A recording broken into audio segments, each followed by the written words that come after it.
Chapter 8:34 Save or destroy the weapon. The dwarves let out a battle cry that echoed through the entire space. They rushed at Noah and his group without regard for their lives. Just the sight of pointy ears in their domain twisted something inside the dwarves. Their killing intent skyrocketed as a dwarf threw his battle axe at Noah.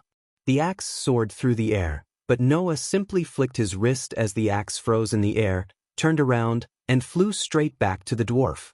Only, the dwarf couldn't stop the axe. It hit the dwarf straight on the head, knocking him out cold in an instant. Noah's team scattered around the space in a blink of an eye. Each used their own speed spell to enhance their speed to the point the dwarves barely saw them. Wind rustled every time Noah's team ran past them. The previously silent workshop of the dwarves turned into a battle zone. Without being able to see the intruders, the dwarves swung their axes left and right blindly. "Stay still and fight us, motherfuckers. I want them dead." The dwarves screamed as loud as they could. Suddenly, a dwarf froze for a moment before falling down. It happened so quickly. One moment he was fine, and the next he fell to the ground like a lump of coal. Instead of reaching for their fallen comrades, the dwarves roared at Noah and his team, whom the dwarves couldn't see anymore. "What have you done? You will pay for this." The dwarves boiled in rage as their eyes looked like they were about to pop out of their sockets. Their roars could be heard from anywhere in the space. Soon, the dwarves fell one by one. Noah wasn't wasting any more time on the dwarves. He knocked the wind out of many dwarves just with his fists. Eventually, Noah and his team knocked out every dwarf in the hall and gathered before the weapon. "Any idea how to destroy this without making a fuss?" "Too much fuss, I mean," said Neela. "Before we destroy the weapon, look for a safe." "It must be here somewhere," said Noah. Noah's team nodded before heading out to search for the safe, leaving Noah with the weapon. Noah started to walk around the weapon in the hope of trying to get a better understanding of the weapon. He wondered how Hammond came up with such a bizarre contraption to exchange messages between two places without the use of arch-energy. As he reached the weapon's back, he noticed a door. Noah twisted the golden knob, opening the door.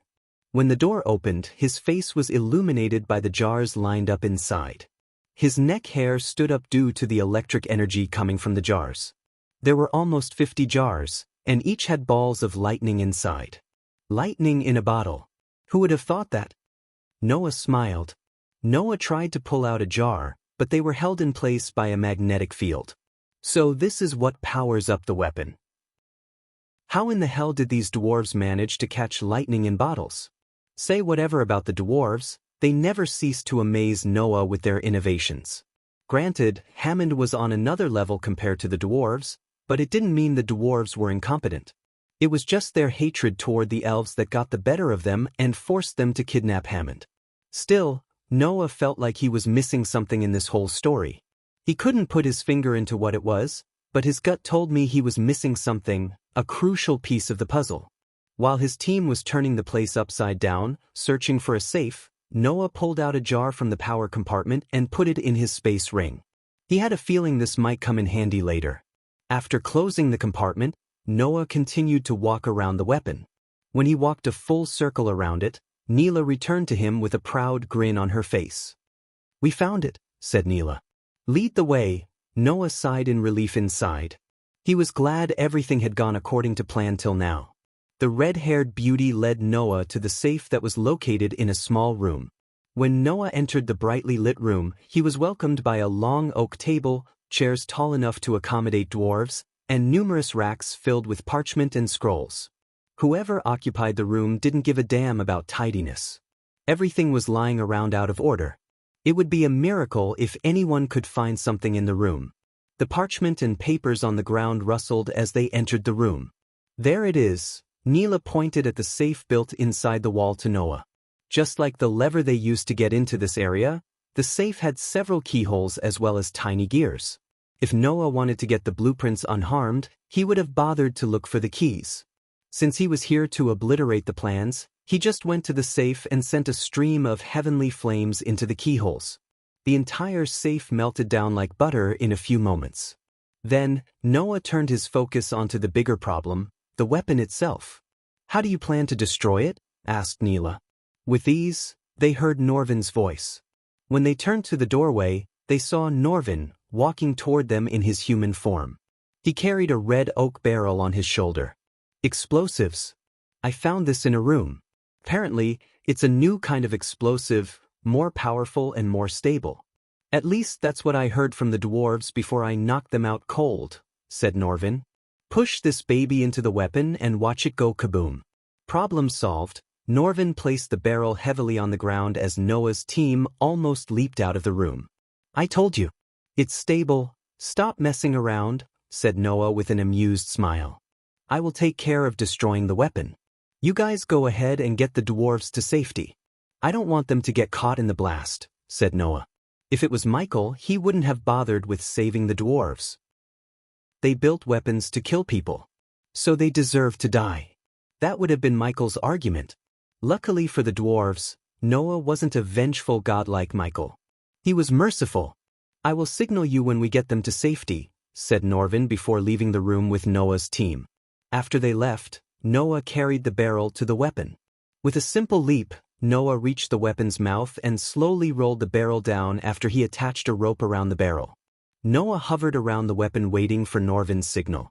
Almost 5 minutes later, Noah heard a roar in the distance. Noah could recognize that roar in his sleep. That was Norvin in his true golden baboon form. Only a few people had seen his true form, which stood 8 feet tall and quite terrifying to look at. That's my cue, Noah mumbled as he raised a hand toward the roof. Then a beam of light shot through the roof, creating a hole wide enough for Noah to escape through. He slowly hovered toward the hole with the rope attached to the explosive barrel in his hand. When he was just a few meters away from the hole in the roof, Noah snapped his fingers as sparks flew into the rope. Blue fire immediately engulfed the rope and traveled through the rope like a blue dragon. Eventually, the flame traveled into the weapon, away from Noah's sight. For a few moments, nothing happened. Noah just waited for something to happen in utter silence. The silence only lasted for a few moments, though. Boom! Noah heard the sound of a muffled explosion. In a blink of an eye, fire streamed out of the weapon's mouth, and the weapon exploded into bits and pieces. The sheer force of the explosion alone sent Noah flying directly through the hole.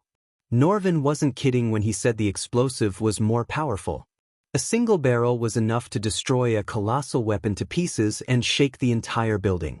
Noah felt truly lucky that he put the barrel into the weapon instead of making it explode outside it. If that were the case, the explosion would have been several times more powerful and destroyed the entire building along with the adjacent buildings. Dark smoke rose to the sky itself, forming a giant cloud above the building. Noah used the cloud of smoke to his advantage and flew away from the place.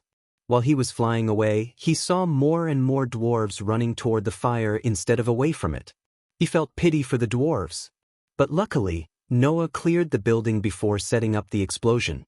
His task here was done without a hiccup. Good thing Andreas used all his soul energy, brewing special potions for Noah. Otherwise, they would have had a huge argument about whether to destroy the weapon or not. By the time the higher-ups from Hontorum appeared at the shipyard, Noah and his team were long gone. All the dwarves they knocked out pointed at one group, the elves. As a result, the Empress would have a long discussion with her ministers and schedule another secret meeting with none other than the Dark Lord himself.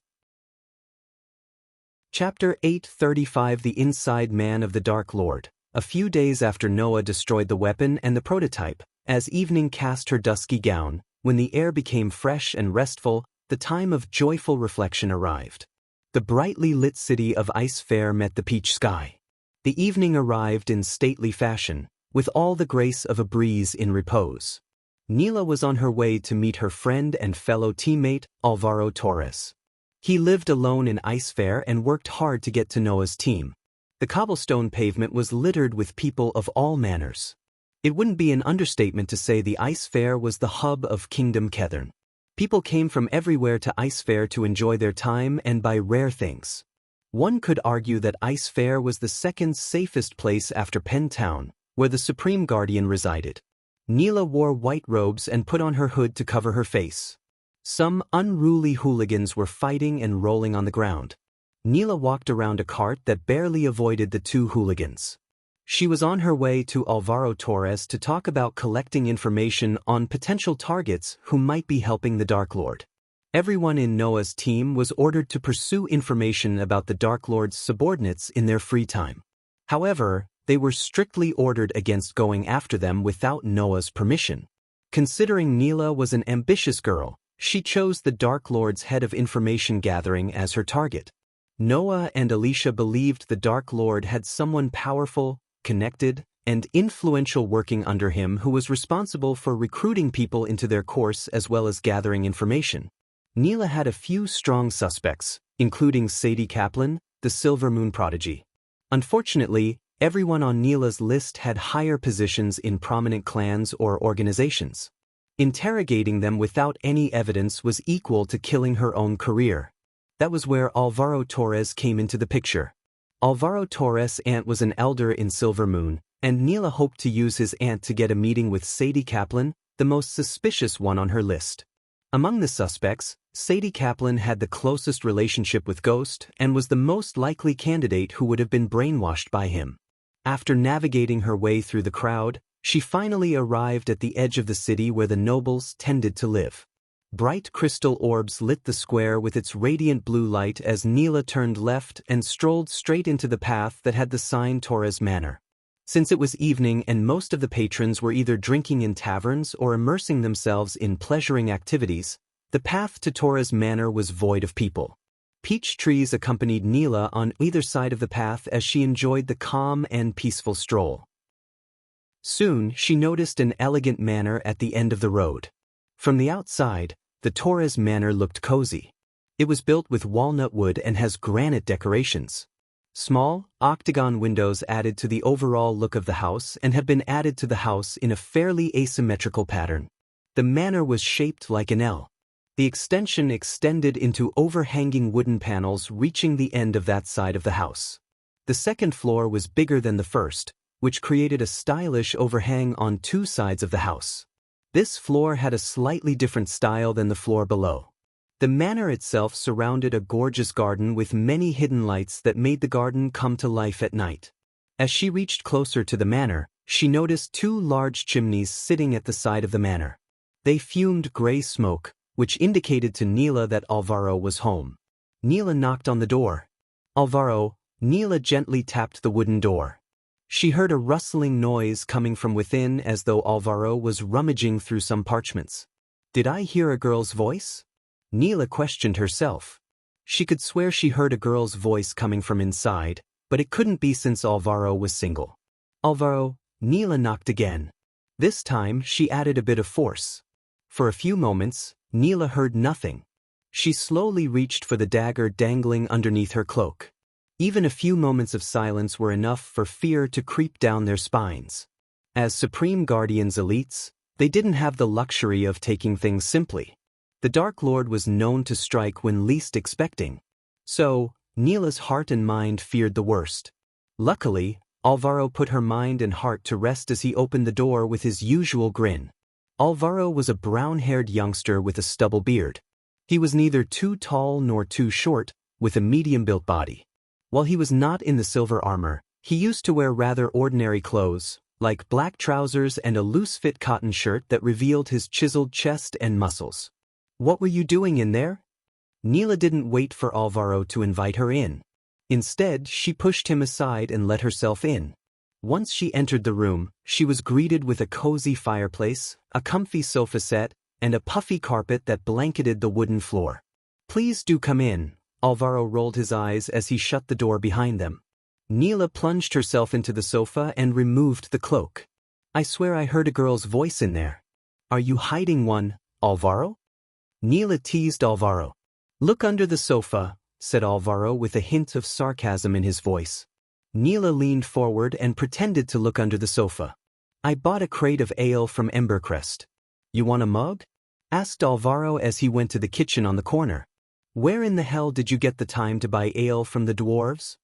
Neela turned around to see Alavro taking out a jade bottle from a wooden crate and pouring its content into two large mugs. The sweet aroma from the ale made her mouth water.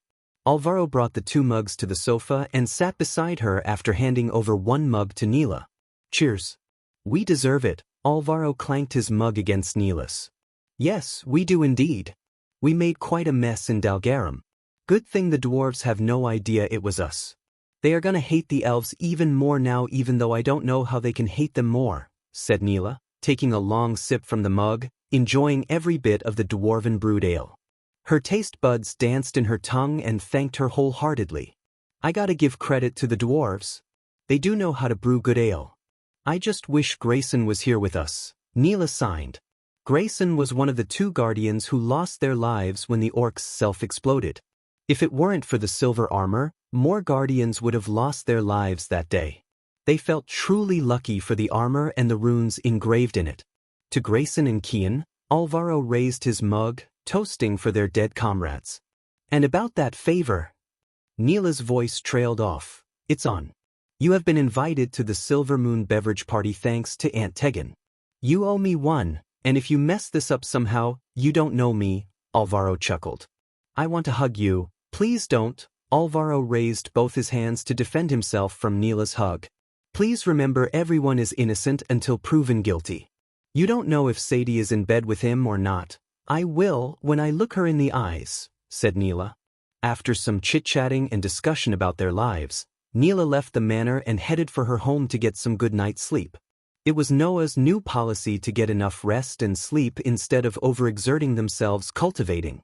She is gone, Alvaro said, though his house looked empty. The smile on Alvaro's face disappeared, and instead, a darkened expression occupied his face. A breeze of wind blew past Alvaro as it almost snuffed out the fire and light in the room. Then, a shadow figure dressed in all black emerged from the darkest corner in the house. Is she going to be a problem?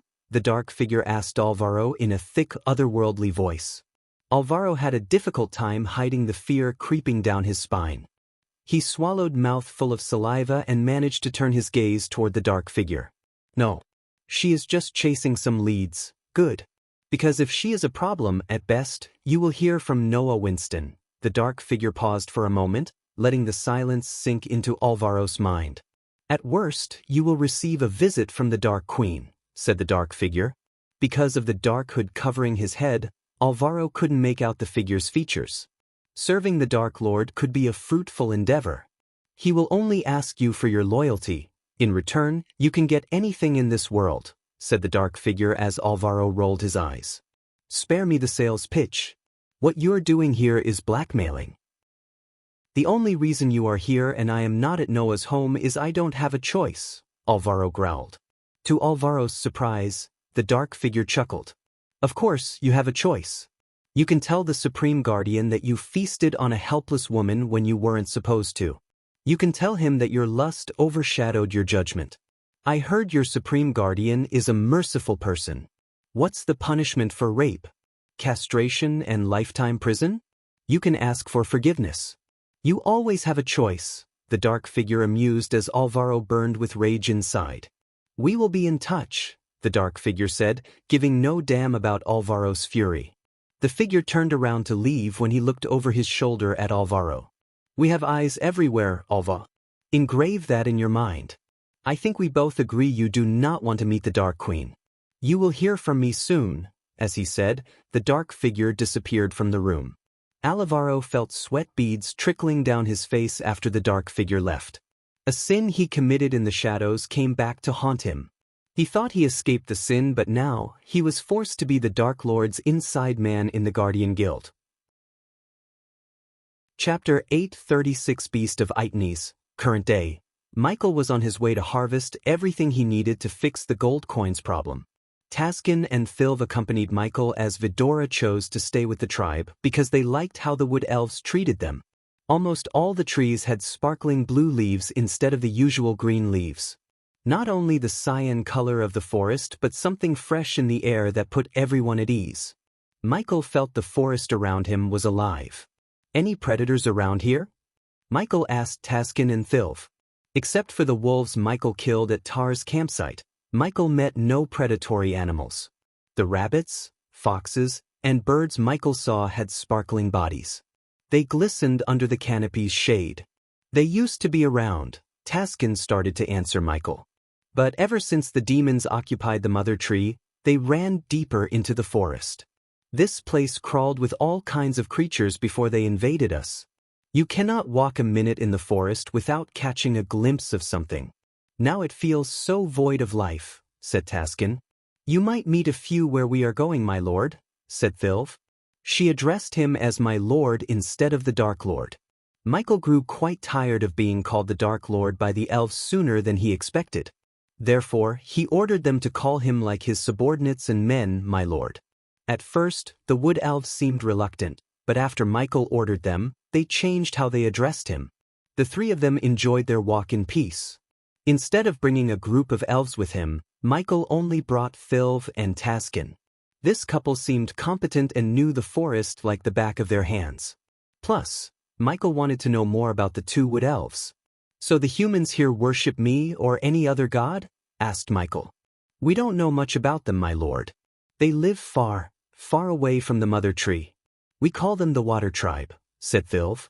Because they live nearby water? Asked Michael as Thilv nodded. I want to meet them someday before I leave this world. Thilv and Taskin stopped walking when they heard Michael. They turned around worried. Are you going to leave us, my lord? Thilv's eyes watered.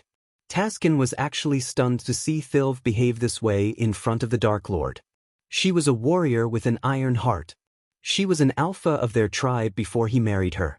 Seeing her show her vulnerable side surprised Taskin.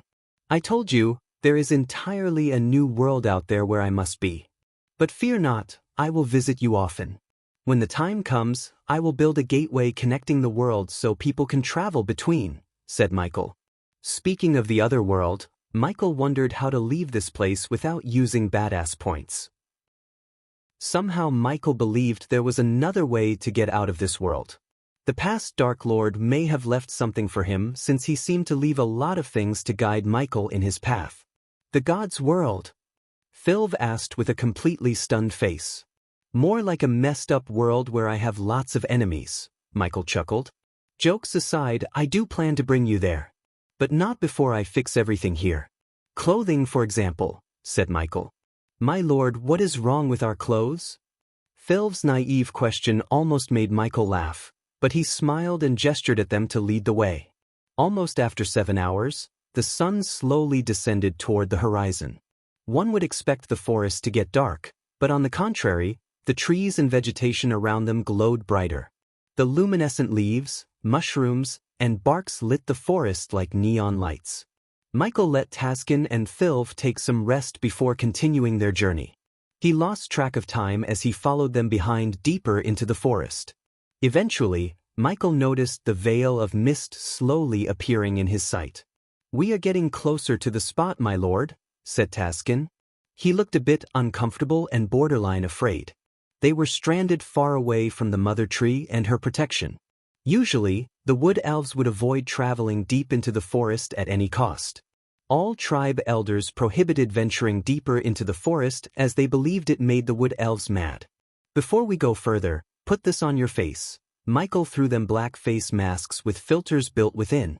They looked confused a bit until they saw Michael putting on the mask himself. After they put the masks on, they slowly walked through the fallen logs and knee-high vegetation. The deeper they went, the more they saw reddish leaves and trees instead of the bluish tree. Something turned the trees red, and Michael assumed the same thing that put the creatures to sleep. He looked around the trees and saw various creatures, such as rabbits, foxes, and even a green-furred tiger sleeping on the ground with its bellies up. The tiger purred, sleeping a few meters away from the trio. Don't make any sudden noise, Taskin warned Thilv as he crouched down to blend in with his surroundings. Michael followed the wood elves, and after a while, he felt like he was back in Demon's Grave where everything had a red hue like everything was drenched in blood. Not a single sound could be heard in that second. The eerie silence slowly turned into fear and anxiety. If Michael weren't here with them, Taskin and Thilv would have turned around and rushed out of this place instantly. But having their almighty God with them gave them enough courage to continue forward. They slowly walked past the sleeping tiger and arrived at a small pond. The crystal-clear water reflected the crimson-red surroundings as well as the silver mushrooms with black stars on them. Michael's eyes lit up as these mushrooms were what he looked for the most. "Pick these mushrooms as many as you can," said Michael, bent down to pick one from the ground. The silver mushroom let out a cry as though it had a mouth when Michael rooted it out from the ground. These mushrooms grew under the shady roof of the forest while berries lay ripening under the leafy dome of the forest like jewels. The grass was crispy under their feet. Every tree Michael saw was skyscraper tall. Good thing Vidora wasn't here, or they would have tried to pick and eat the fruits that shone like silver snowflakes. The forest smelled fresh and organic. Even Michael's mask couldn't stop the natural musty smell of forest from penetrating the filters and entering their nostrils. Anyone who didn't know about the forest and the plants would be tempted to pick some wild pears and eat them. However, Michael knew better than to eat anything in the forest around him. Because every single tree, fruit, and plant was radiating a poisonous miasma that would put the brain in some kind of coma until they died. The creatures sleeping had developed a partial immune system to avoid death, but they couldn't avoid getting high. Thelv and Taskin followed Michael's hand movement and rooted out the mushrooms exactly how he did it. They put the mushrooms in a pile, wondering how they were going to bring them to the tribe. While Thelv and Taskin were harvesting the mushrooms, Michael went to the trees with red barks and scraped down the black moth growing on them. Michael hummed a tune of the song he heard back on Earth while collecting the moth in a glass jar. The little alchemist living inside him was utterly delighted to collect new ingredients to brew an entirely new potion that would put a full stop to poverty once and for all. This potion would serve as a new drug that makes people high while not affecting their physical bodies. In other words, by taking this potion, nothing would change physically. The user would only feel mind-numbing pleasure and high for a short amount of time and crave more.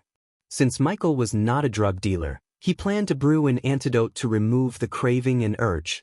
Moreover, Michael planned to make this potion ridiculously expensive so that only the rich and noble would be able to afford it. This way, the commoners would be spared by the new sensation drug he was about to make. It was only a temporary measure to enable the coin flow.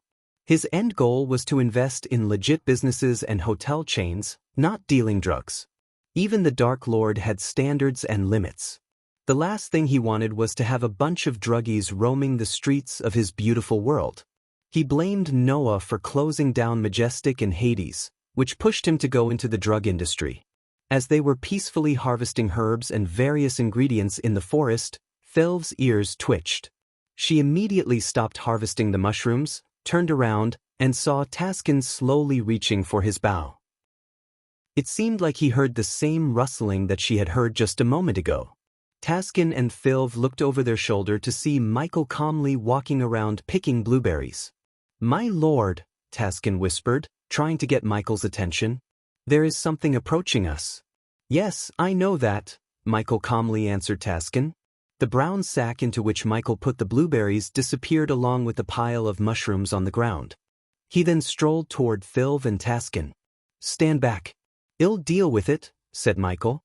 Unlike the wood elves, Michael was able to see the beast approaching them through his X-ray vision. Thelv and Taskin heard a strange gnawing sound. Soon, their noses twitched as the air began to reek of blood. They tried to see what was happening, but the foliage and the trees blocked their sight. But Michael could see everything. The beast was feasting on the sleeping tiger, which didn't even move an inch. The tiger was too high on the elements mixed in the air. Michael waited for the beast to finish feasting and approached them. He slowly drew his black sword from the sheath on his back. Somehow, the beast was immune to the air, unlike the tiger and the other creatures. Chapter 837 Fighting two beasts in the same day. Each moment felt like an eternity to Thelv and Taskin. They could hear their heartbeats slowly rising. Their eyes were fixed on the forest before them. Soon, the beast slowly stepped out of the cover of the trees and granted them a look at its body. Thelv and Taskin took a step back. The beast reminded Michael of the Komodo dragon back on Earth. It was a large lizard with long tails, a strong and agile neck, and sturdy limbs. The beast's tongue was red, forked, and oozed blood. It had a stone-color skin with distinct, large scales. The beast hissed at them but locked its gaze on Michael. Somehow, the beast sensed the real threat among the three was Michael. Perhaps the sword in his hand, or perhaps he himself threatened the beast. Michael felt Mother Luck was on his side today. While harvesting the ingredients, he pondered about the antidote. To brew an antidote, he needed something that was naturally immune to the air around him. That's where the beast came in. If he could get the beast's flesh and blood, he would be able to brew an antidote without a problem. Michael clenched his dark sword. One would be surprised to see the 3 dragons in his hilt wrap around his arms like they were alive and provide more grip. He didn't take out his second sword but decided to slice and dice the beast using one. Step by step, the beast strolled toward Michael. Felv and Taskin slowly walked backward while maintaining their focus on the beast. However, the beast only focused on Michael. When the beast was just a few meters away from Michael, it started to gallop, increasing its speed significantly.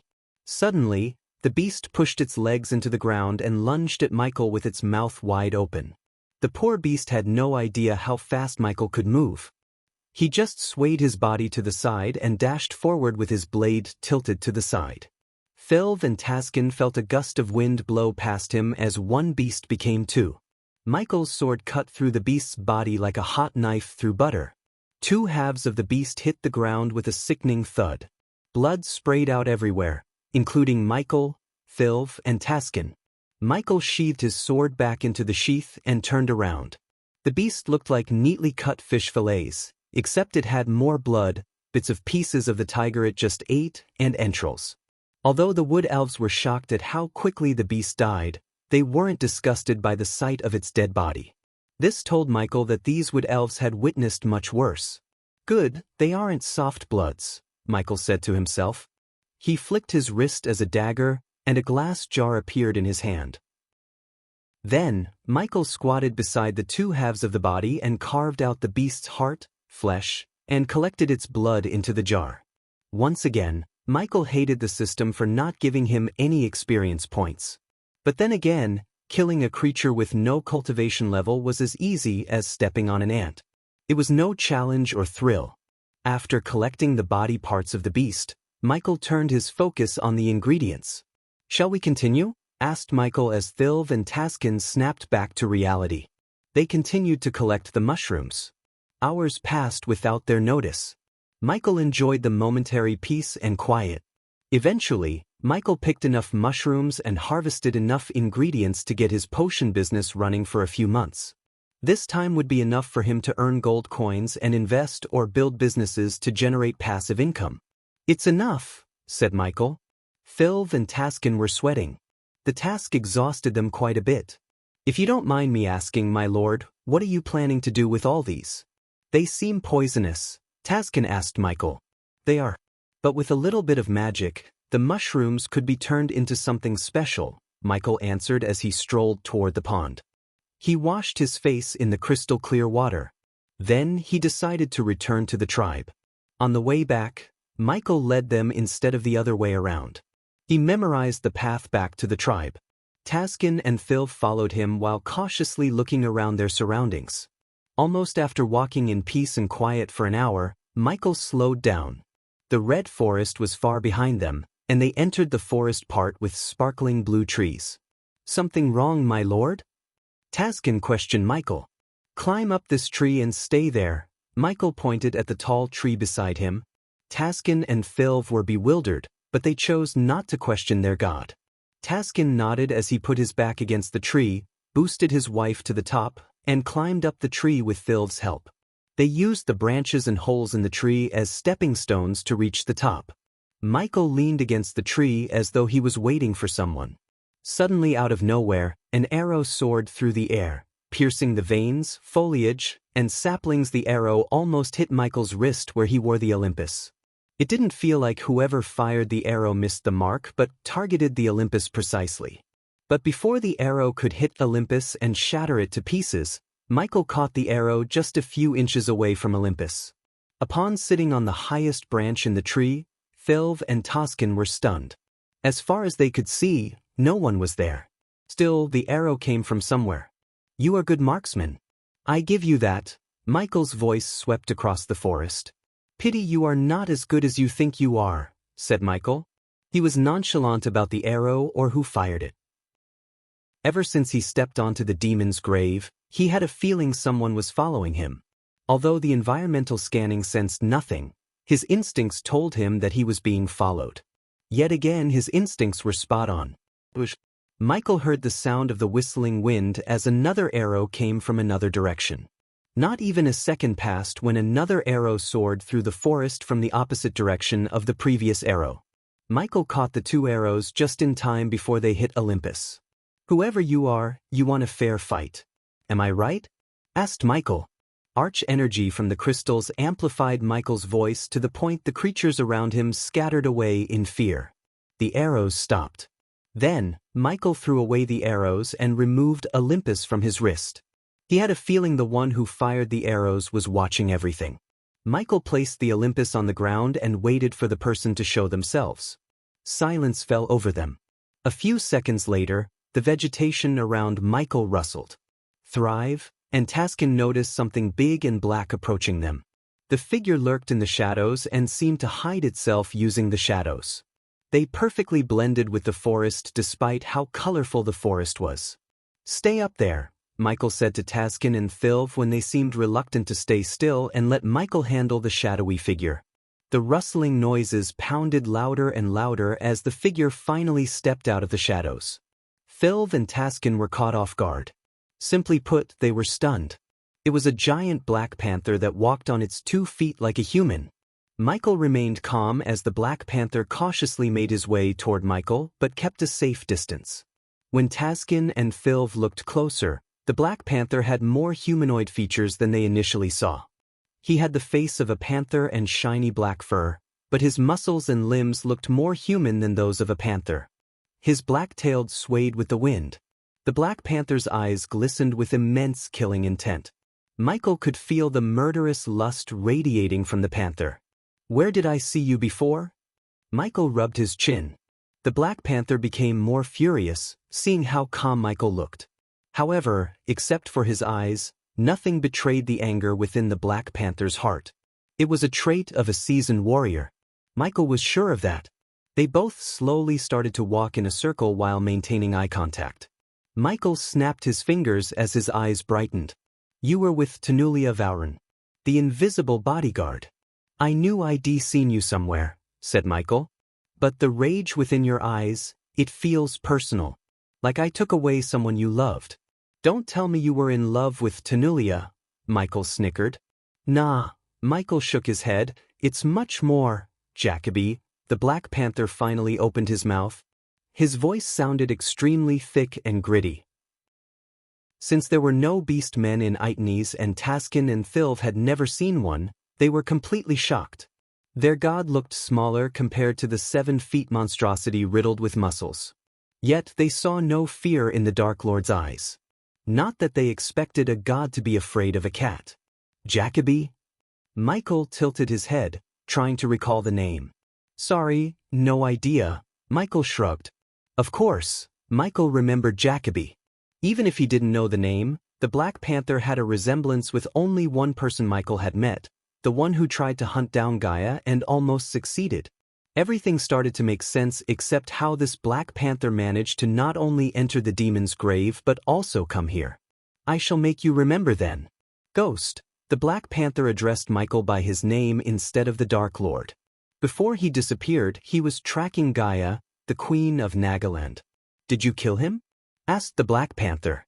Michael could tell the Black Panther wanted some closure. He might be a good tracker, but he couldn't have found Jacoba's body because Michael burned it to ashes. The moment he agreed to track down Gaia, he sealed his own fate. "But did I kill him?" Michael rubbed his chin, pretending to think. Looking at the Black Panther and Michael, Thilv and Taskin were utterly confused. But judging by their words, they could understand that there was some kind of history between the two of them. Chapter 838 Cat and the Way Back Home. "Defeat me in a duel, and I might tell you what I did to Jacoby," Michael snickered. Thilv and Taskin froze when they felt the stillness in the air.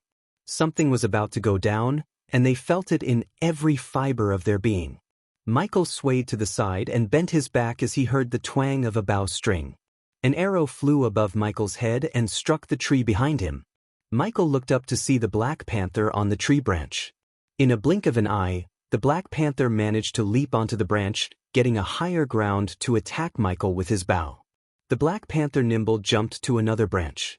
Then he descended to a lower branch and swung himself to another tree. His movements were graceful, so Michael could tell he had years of training. Michael drew his sword and deflected the arrows without breaking a sweat. Seeing the arrows causing no harm to him, the Black Panther rolled down from the tree and dashed at Michael. Michael jumped in the air before the Black Panther could cut his throat with the arrow he was about to fire.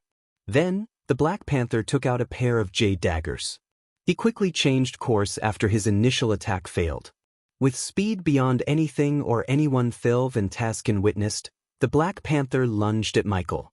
The serrated edge of the blade grazed Michael's shoulder, but the knife barely cut the skin for the blood to seep through. Then it was Michael's turn. Michael brought down the black sword toward the top of the Black Panther's head. He quickly raised his daggers in an X above his head to block the black sword. But the Black Panther knew how sharp and strong the black sword was. He quickly, almost at the speed of lightning, deflected the sword using the daggers. Then, Michael swung his left fist at the Black Panther's face. He had to bring down his hand to block his fist. As Michael expected, the Black Panther instinctively lowered his hand to block the fist. Before the panther could cut Michael's fist with his dagger, Michael swung the black sword, nicking the side of his face. Then, Michael lashed out and kicked the panther's knee. "Sit!" The panther hissed in pain. Without giving the panther time to retaliate, Michael dashed at the Black Panther, slamming him against the tree behind. The entire tree shuddered, shedding half of its sparkling leaves. Any weak man would have had his ribs crushed by sheer force. However, the beast men were built differently. They were far stronger, faster, and more agile compared to humans. Even when he was slammed against the tree, the Black Panther managed to flick his dagger, cutting Michael in the wrist.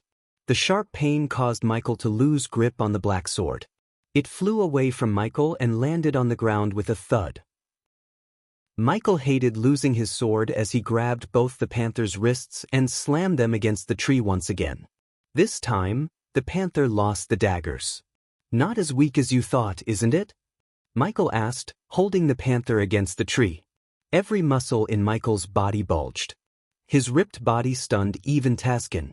Clearly, the Black Panther underestimated Michi's raw strength. He and Gaia trained their physical bodies every single day like clockwork. Since he was an alchemist, Michael supplemented his body with healthy foods and potions to reach the peak of his physical strength. So even without celestial energy or arch energy, Michael was far stronger than any human at the same cultivation stage as him. The Black Panther groaned to muster every bit of his strength and head-butted Michael to escape his hold. Michael's nose cracked with a sickening crunch as the Black Panther leaped away from Michael. He needed to put some distance and re-evaluate his strategies to win against such a powerful opponent. Felv and Taskin looked at the battle with horrified looks in their eyes. They witnessed their god bleed. The words Michael spoke about powerful people and enemies rang inside their brains. They could only imagine how powerful these people would be to make even a god bleed. The panther heard Michael chuckling instead of groaning in pain. He slowly turned around and slapped the broken nose to align the cracked bones to their place. The blood stain on his front teeth and the villainous smile made Michael look evil. The panther slowly realized why the entire world was afraid of him. If he had no brother to avenge, he would have avoided clashing with such a terrifying being. Not that he was afraid of the Dark Lord, but unlike his brother, Jacoby, he avoided crossing paths with people like the Dark Lord, who would go to any lengths to seek revenge. It was too late for both of them. This feud could only be settled by blood. Michael wiped off the blood before dashing at the panther once again. Fist met fist. Their fists clashed in the forest, and their feet danced beneath them. The Black Panther was quick, but so was Michael, despite removing the Olympus. Michael landed more blows on the panther than the panther did. Each punch created a heavy thud upon hitting their bodies. Their clash decimated everything below them and created a circle of dead plants. Several trees had human and cat-shaped holes and fist-sized holes. Although the panther provided some extent of challenge, he was nowhere near defeating Michael. Ever since someone from the Vampire Death Squad called the Puma almost defeated Michael in close combat because he used Counter Serpent Mega, Michael was altering and perfecting his fighting technique. Coupled with Michael's brute strength, agility, and cat-like reflex, only a few people in the world could fight him head-to-head and survive. After a while, the panther started to breathe heavily as his movements became wobbly. Michael knocked him down to the dirt with a swift spinning wheel kick to the panther's head. When Michael approached the panther, the latter tried to stab Michael with a short blade he hid under his fur. But Michael kicked the blade and pinned his hand to the ground with his knees. "It's over," said Michael. He then proceeded to punch the panther in the face. A couple of punches made the panther's sight blurry. Michael showed no mercy as he continued to punch the panther until his fist ached. "Just because I cannot use cultivation energy, doesn't mean you can defeat me. Look at me." Michael raised his voice. He grabbed the panther's face and turned it to look him in the eyes. "Now, tell me how you came here," Michael asked the panther. "You first. What did you do to Jacoby?" Instead of answering Michael's question, the panther questioned Michael. Michael drew the other black sword on his back and held it against the panther's throat. "Don't make this harder on yourself, kitty cat. You've been dancing with the devil way too long, and it's your time you paid the due. Go on, kill me. But I won't give you any answers until you tell me about what you did to Jacoby." "System, scan him," Michael ordered the system in his mind. He hated asking the system, considering he had already taken out a loan, and the more he asked, the more he would have to pay. Nonetheless, the panther gave Michael no choice. Rather, Michael didn't want to give the panther closure. Scanning initiated. Surprisingly, the system asked for no badass points. Instead, it began to scan the panther. A beam of light only Michael could see brushed past the panther's body from head to toe. Suddenly, Michael noticed a glow on the panther's chest. When the light disappeared, a chain with a couple of beads glistened around the panther's neck. Each bead was the size of a coin and engraved with the face of a cat. The panther noticed something strange in Michael's eyes. It felt like his gaze was staring right through his soul. The panther squirmed, trying to escape. Michael grabbed the invisible necklace, and when he was about to rip it off the panther's neck, Michael felt a chill running down his spine. Every cell in his body screamed at him to dash away from the panther. And that's exactly what Michael did. He rolled away from the panther. Out of nowhere, a vortex appeared right where Michael was a second ago and pulled the panther right into it.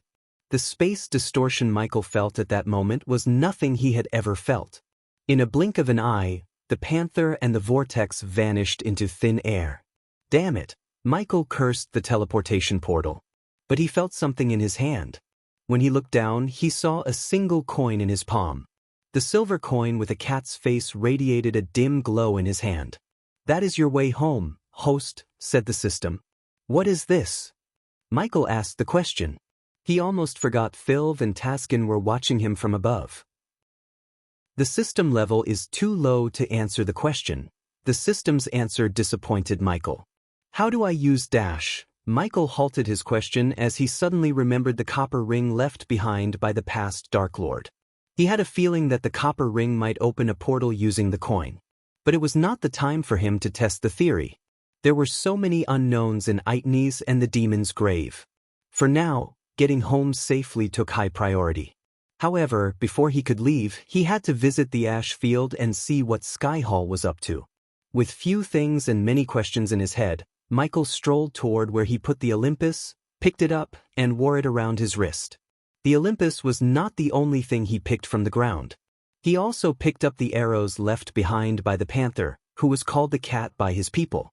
"You can come down," Michael said to Phil and Taskin. After wearing the Olympus, Michael just raised his hand as the black sword that slipped off his hand flew straight back to his hand. "Now that was one of the many people I have to kill back on my world," Michael said to the wood elves with a calm smile. Chapter 8:39 Crafting crossbows for the elves. By the time Michael returned to the tribe, the sun had almost fallen into the horizon. He leaped from the ground to comfortably land on the wooden platform above the ground. "My lord," Kirat and the other wood elves bowed toward Michael. After nodding at them, Michael strolled to his throne and saw Vidora lying on it belly up. The throne was littered with bits and pieces of fruits and bare bones of fish. Ayag snored as a trail of drool trickled down her mouth. Michael lifted them up from the throne and raised his hand as a gust of wind blew past the throne. The wind blast cleaned his throne. Michael plunged onto the throne and took out the coin he picked from the panther. He fiddled with the coin until Ayag, Sarba, and Cain slowly opened their eyes. Sarba rubbed the sleep off of his eyes. When their visions cleared, they saw the dark lines on Michael's forehead. It was obvious he had met some trouble while they were feasting and living like a god. "What is that?"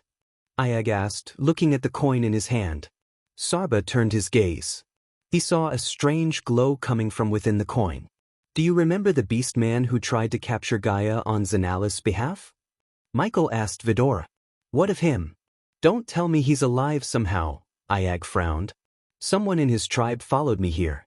"This coin belongs to him," said Michael. Sarba's jaw dropped slightly. They all pushed their questions and doubts to the corner of their minds and asked Michael what had happened. Michael told them everything, starting from the invisible guard he saw near Tanulia to the powerful vortex that appeared to save the panther. The panther's disappearance left Michael with more questions than answers. He knew the Sky Hall built a portal to reach Itany somehow, but it was no portal that saved the panther. Someone created the vortex, and they didn't want Michael to have the coins. The Dark Lord said killing monsters in the demon's grave would make some asshole stronger. "I wonder if that asshole is the same one who created the vortex." "It seems like he has control over the demon's grave," said Cain. As usual, Cain and Michael shared the same thought. But what Michael didn't know was that the asshole was another god, god of time and space, Andor. In his previous life, Andor was his arch-nemesis. At that time, Michael was the only god who was able to stop Andor, but the price Michael paid to defeat Andor was a little too much. Before resetting the universe, the Dark Lord ensured Andor wouldn't hurt his new self since he would be at his weakest. He placed an array above the mortal realm, preventing Andor from returning home and bringing the other gods to the mortal world. If Andor ever wanted to get back, he needed Michael. "We need to get more answers before we leave this world," said Michael. "Speaking of answers, we heard the wood elves climb the mother tree to get the Dark Lord's blessings. We also heard those who successfully climbed to the top heard the voice of the Dark Lord. What if he had left another recording for you at the top? It might help us shed some light on things," said Ayag. She sounded surprisingly intelligent. Michael almost wondered whether the fruits she devoured had some influence on her brain cells. Because normally, Ayag preferred to attack the problem than think about it. "They would be worried if we depart now. Let's head out there tomorrow." According to the elves, the mother tree is on the way to the ash field. "We should climb up there, see what's there, and then head to the ash field," said Sarba. Michael rubbed his chin for a moment before agreeing to Sarba's suggestion. "Besides, we need to find a way to dress up these elves." Some of the girls said the tribe loses at least 10 elves yearly to the winter, Sarba said with concern for the elves. Michael had been thinking about the clothing issue for some time. However, buying clothes for the elves from the system was out of the question because it not only cost quite a lot of badass points, but he had also taken a loan from the system. It left him with only one option. He had to buy clothes from his world and bring them here. But to do that, he needed a portal connecting Itany's and his castle, where he planned to build the portal. "I am a blacksmith and an alchemist, not a tailor. I cannot solve their problem until we find a way to travel back and forth." As they were discussing the clothing issue, Kirat and a few girls came carrying a wooden platter filled with various fruits, boiled fish, and what seemed to be roots. "My lord, please accept this," Kirat bowed. "Thank you." Michael took the platter from Kirat and thanked them, which stunned the elves. "Have everyone eaten yet?" Michael asked Kirat. The warmth the elves felt from his words could not be described with mere words. Their hearts were filled with such joy and delight. "We will eat later on, my lord," said Kirat, controlling his tears from escaping his eyes. "Sylvia here told us they haven't had meat in months." Ayag looked at the brown-haired elf and said. The elven girl trembled. "Lady Ayag," the girl scowled as Ayag let out a devilish grin. "Is it true, Kirat? Don't you guys go hunting?" Kirat sighed before answering Michael. "We used to, my lord. but we lost our entire hunter group to the demons. Without them, hunting for the meat has become too dangerous. After hearing Kirat, Michael placed the silver platter on the throne's hand and stood up. Tonight, we are having meat. I am going hunting, and there will be no negotiation. Did I hear the word meat? Yee-I meat. The children immediately became delighted to hear Michael. Many gasped and bounced in joy, especially children who hadn't had meat for months. The one who grinned the widest was Ayag. Unlike the elves, Ayag didn't go without meat for months but just a week. However, in her mind, a week was just as long as a couple of years. Michael gathered up the men in the time, including Tazkin. Soon, all the male elves in the tribe gathered around Michael. "Cut, where do you get your bows?" Michael asked the old elf. "We make our own, my lord," said Kirat. "Before we go hunting, I want you to bring all the planks and wood logs you use to craft the bows." A couple of elves jumped down from their tribe and headed outside to bring everything Michael needed. The elves were curious to see why Michael suddenly asked for logs and planks. A few minutes later, the elves returned carrying wooden planks and logs that had a rosy tint to the wood. In addition, they also brought rolls of rope they used to make strings. After they placed the planks and logs before Michael, he gestured at the elves to take a few steps back. Then, he unsheathed the dark swords and started to carve the wood. The gears in Michael's inventor's side of the brain worked at full capacity. Every move Michael made had a certain grace to it. He often entered the system and brought a few additional parts for the thing he was building. Under the elves' curious gazes, Michael effortlessly built not one but 5 crossbows. It had been some time since he put his inventor's skill to good use. Now that he had a forge and the blacksmith trait, he would be able to build more powerful weapons. Underwater torpedo for Big Bertha was just an example. Michael was able to build these beautiful recurve crossbows with the common materials found in Itnes. He decorated the limbs with ebony details and ended in rounded curves ornamented with wrapped leather. The stock was wrapped in glistening blue leaves commonly found in the forest.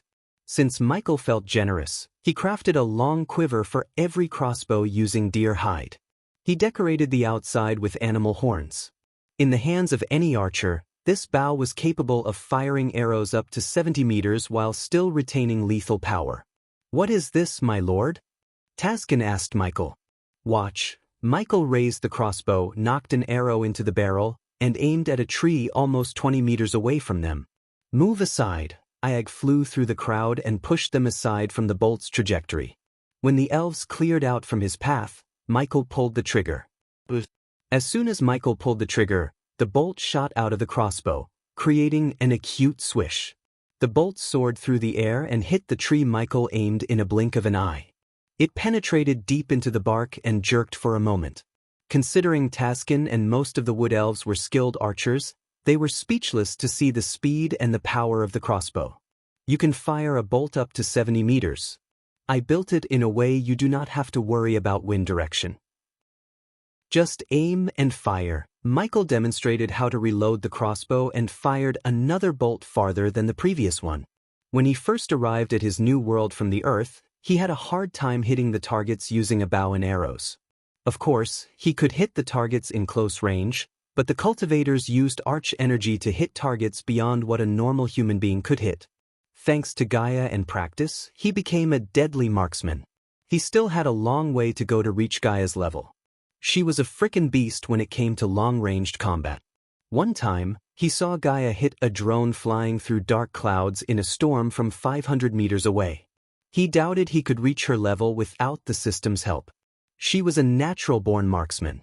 Many elves gasped in shock, and then their eyes sparkled, hoping they would get one from Michael. "I will make more soon. For now, I'll let Kirat decide who gets one," said Michael.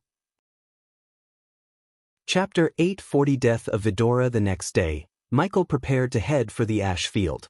When Michael returned to the tribe from meditating on the hilltop he first arrived at, he saw the wood elves snoring loudly and sleeping like babies. Last night, they feasted on all kinds of meat after Michael and Tazkin brought enough meat to serve them all. Michael himself barbecued the meat and served his devotees. He enjoyed taking a break from all the pressure of being the Dark Lord and enjoyed the feast with the wood elves. The meat from the game in Itnes tasted way better than the game back in his world. Apparently, the deer-like animal with a glowing belly infested the forest and grazed the vegetation without control. Their natural predators ran deeper into the forest, and many fell victim to the red forest and were eaten by the lizard-like beast.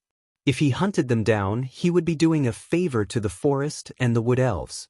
He did plan to hunt them down after he opened up Hades again using another name. Wake up! Michael landed beside his throne to see Iag drooling on his throne. He tapped all 3 heads and woke them up. Juicy meat twat. More, Iag mumbled for a moment before falling back to deep slumber. She reminded Michael of Gaia as he smiled. Michael lost count of the times he had to carry her to the bed from the top of the mountain they trained often. Waking up Gaia without getting his face bruised was the toughest challenge he faced every day. The first few times she anciently punched him in the face, she woke up and apologized. But later on, she would just laugh and say he deserved it for waking her up early. Now Iag acted just like her, minus the getting punched in the face.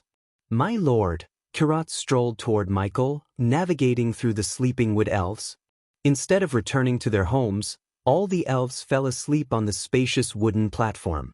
This village was an architectural marvel. They managed to build numerous wooden homes, bridges, lift systems, and a large wood platform in the center anchored to several trees. Every time he saw the village, he remembered the dark elven village. They almost looked the same, but the magical forest and the wood elves' kindness added charm and beauty to this village. I should wake these good-for-nothing elves, Kirat scowled. He felt offended to see them sleeping while their god was long awake. It's okay. Let them sleep. I know how it feels to sleep without worry in the world. I almost miss that feeling, Michael said while keeping a straight face. Where is the breakfast? Iag asked, yawning. Her jaw opened wide, making Michael worried that it would get stuck. You are not in the castle, said Michael as Iag rubbed the sleep off her eyes.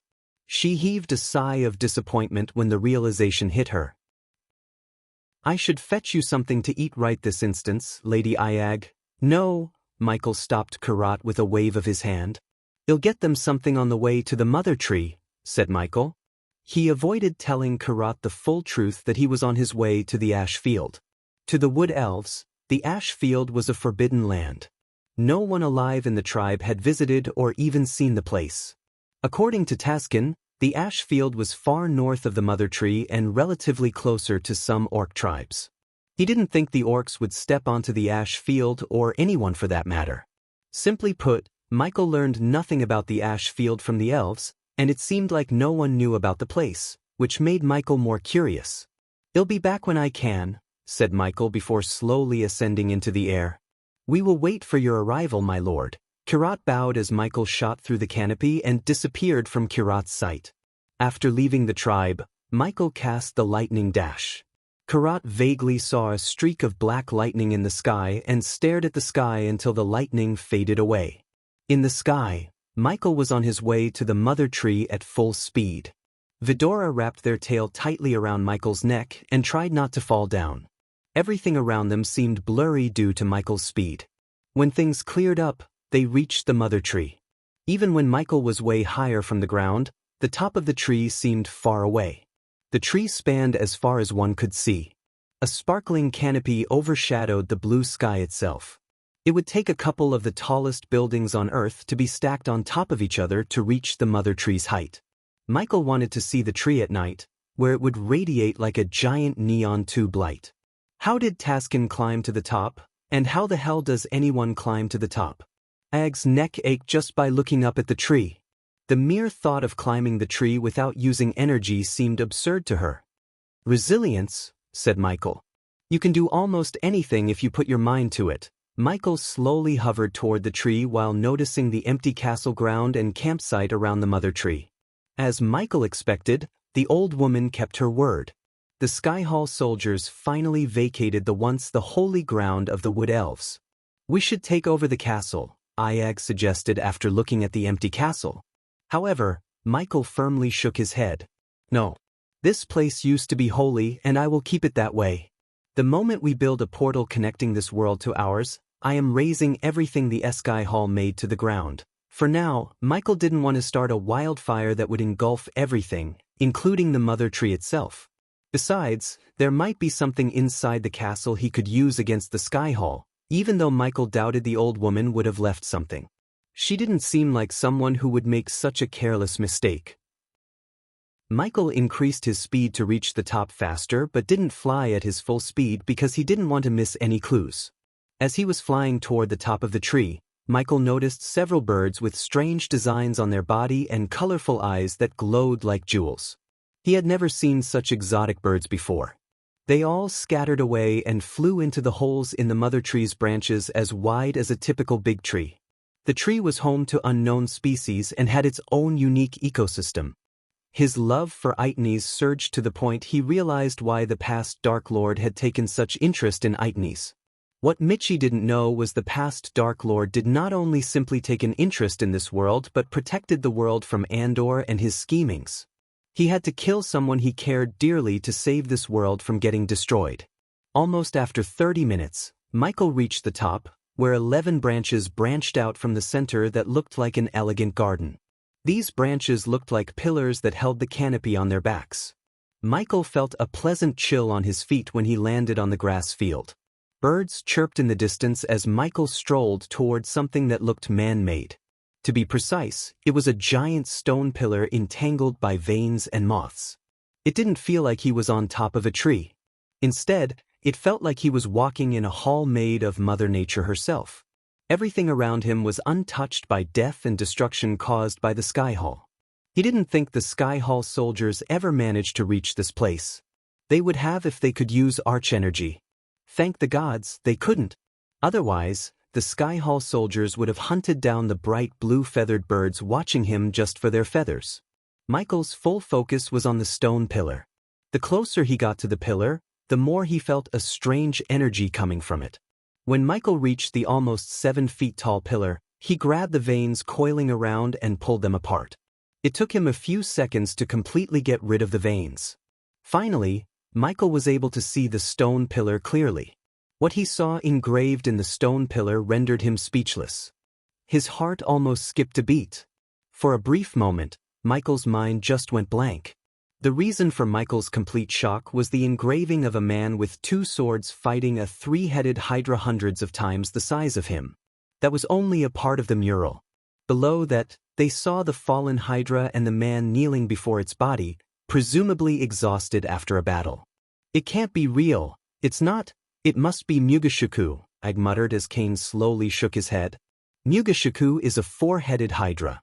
That would be us unless there was another 3-headed hydra in existence, said Kane. Then that's not Ghost. It must be someone else. Iag's eyes watered. Look at the swords he was holding. Kane pointed at the swords. Although the swords seemed small, they could see the 3 dragons in the hilt, looking exactly the same as Michael's dark swords. Michael had no words as he was in utter shock. If the mural was something that happened in the past, to be precise, happened to the past Dark Lord, it meant the past Dark Lord fought and killed Vidora. But what? That was the question that drilled his brain to the core. He knew the past Dark Lord's life was kind of fucked up, yet Michael never imagined it would be fucked to the point he had to fight and kill Vidora. Vidora was family to him. There must be more to this, Sarba stuttered. He would never hurt Ghost, and he knew his siblings wouldn't too. We don't have to freak out. I said this is Ghost, but I didn't say it's our Ghost. Kane's words somehow managed to calm down Iag and Sarba. But what happened between us that made us fight to the death? Asked Sarba. Chapter 841 by Ning's Fear. Please be careful. Inside a cozy room draped with sky-blue curtains, the old woman Michael met at the castle talked to a girl in a mirror. The girl's figure slowly faded out of existence after the old woman waved her hand. After the girl's figure vanished, the mirror reflected the old woman's figure. The girl who just disappeared was none other than Rowena Winston, the Holy Maiden, and the old woman Michael met was her maid, Bai Ning. Despite how frail the old woman looked with her wrinkly skin and hunched back, she was an immortal at level 10. However, she suppressed her cultivation stage to make herself look like a fusion stage warrior to most of the Sky Hall soldiers. At that moment, Bai Ning resided in a quickly built cabin in an ash field. She was tasked to supervise the dig site where they were supposed to find something that could rival the Dark Lord himself in a battle. "Do not come back without results, Bai Ning." Bai Ning heard a thunderous voice in her head. She immediately dropped to her knees when she heard the voice.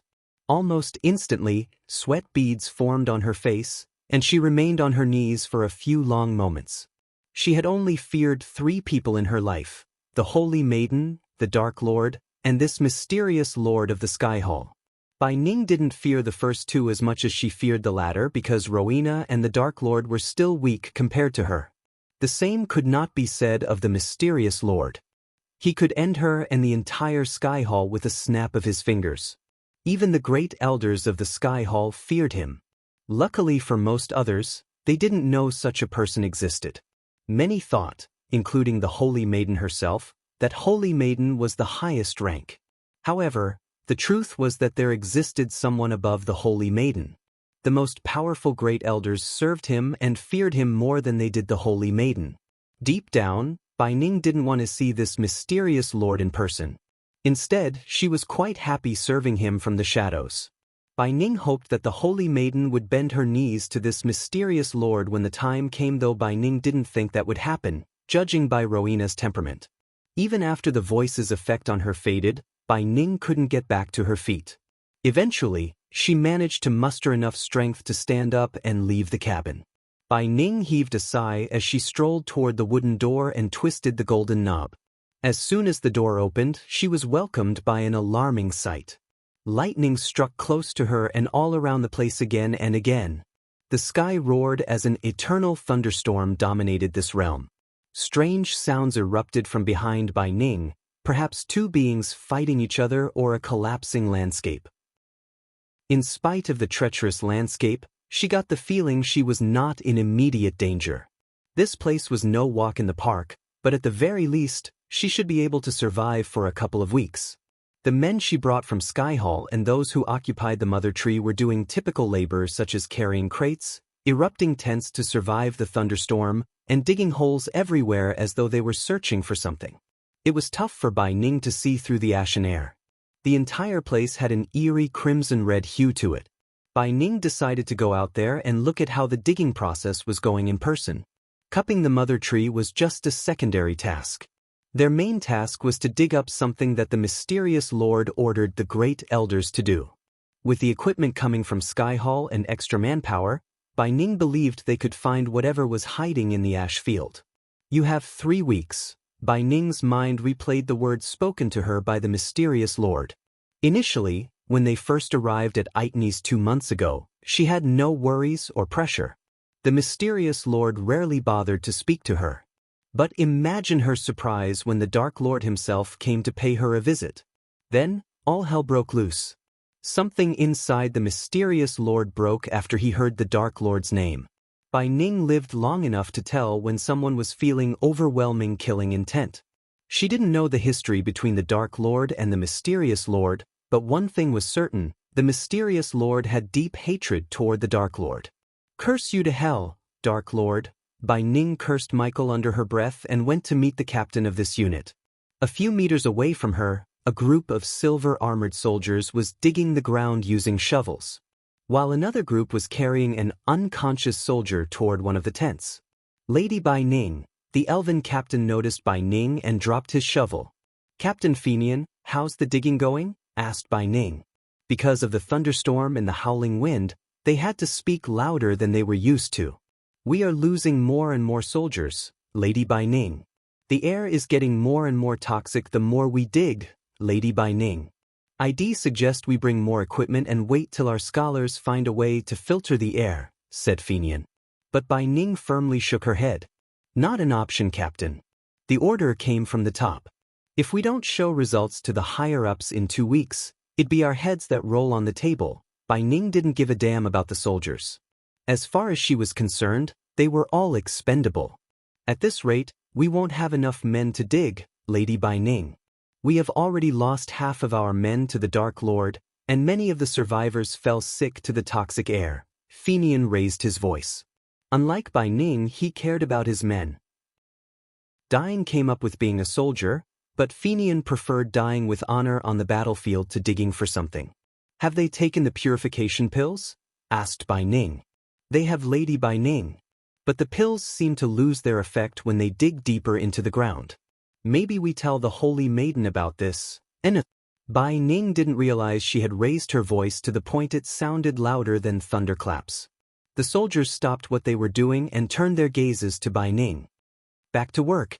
Bai Ning ordered the gazing soldiers as they quickly returned to their work. Captain Fenian, you are to tell the Holy Maiden about this under no circumstances.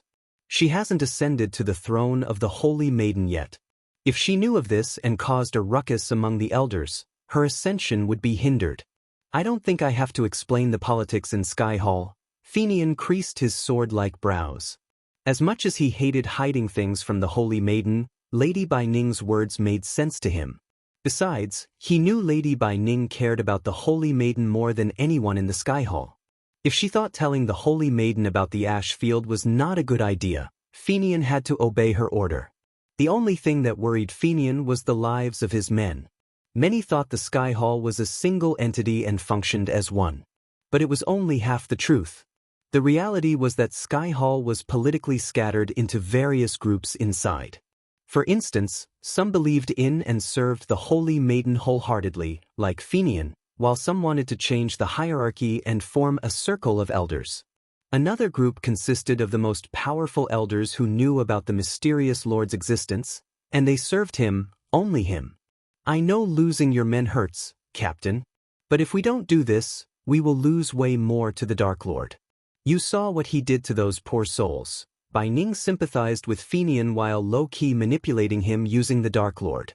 Fenian sighed as he looked around at his men for a moment.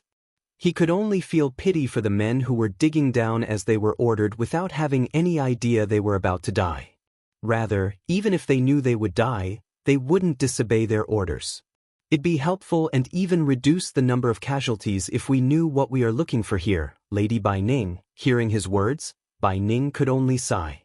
You'd be the first one to know when or if they tell me, Captain. Also, I have another task for you. What is it? Asked Fenian. I want you to go to the human tribes in this world and gather as much information as you can about them. I need to know their lifestyle, who or what they worship, and how many people are in their tribe. Bai Ning paused for a second and continued. The Wood Elves are lost cause. We have to stop more people from following the Dark Lord here. If we had natives of this world doing our work, the Dark Lord wouldn't have killed them as he killed our soldiers. He still has a soft spot for his own race, and we should exploit it if push comes to shove. When should I leave? Fenian asked Bai Ning. He knew he would be more useful in collecting information that could give them an advantage over the Dark Lord than digging holes and looking at his soldiers fall one by one. Subconsciously, Fenian didn't want to be here and deal with the guilt. No time like the present, Captain. What if the Dark Lord breaks the deal and comes here, Lady Bai Ning? Bai Ning chuckled. He won't break the deal, but he will come here to see what we are up to. In fact, I'd say he's on his way as we speak. You go and get ready to leave, Captain. Ill deal with the Dark Lord. Chapter 842 World-Ending Monster. Bai Ning supervised the digging after Captain Fenian left the ash field to gather information on the humans in Itnis. As time passed, more and more people fell sick to the toxicity in the air. Even the soldiers at the fusion stage collapsed like a lump of coal. After seeing almost 15 soldiers fall to their death, Bai Ning wondered what the hell she was ordered to dig up. As much as she liked to know the answer, she could not contact the great elders or the mysterious lord. Only they contacted her, not the other way around. Lady Bai Ning. The old woman heard an elated shout from a few meters away. She quickened her steps as a group of soldiers gathered around a crater they had dug. They found something, the silver-armored soldier sitting on the edge said, bowing his head toward her. Bai Ning approached the edge and looked down. Some of the soldiers were lying in the red sand unconscious as the remaining soldiers slowly dug something up. Bring that to me, Bai Ning raised her voice. The soldiers carried something gray and heavy. From her point of view, the object had no distinguishable shape. It took 5 soldiers to carry the object to Bai Ning. The soldiers groaned and panted heavily. A couple of soldiers from above ran downhill to help the soldiers carry the object upwards. Finally, the soldiers managed to bring the object upside and placed it before Bai Ning. The old woman squatted beside the object.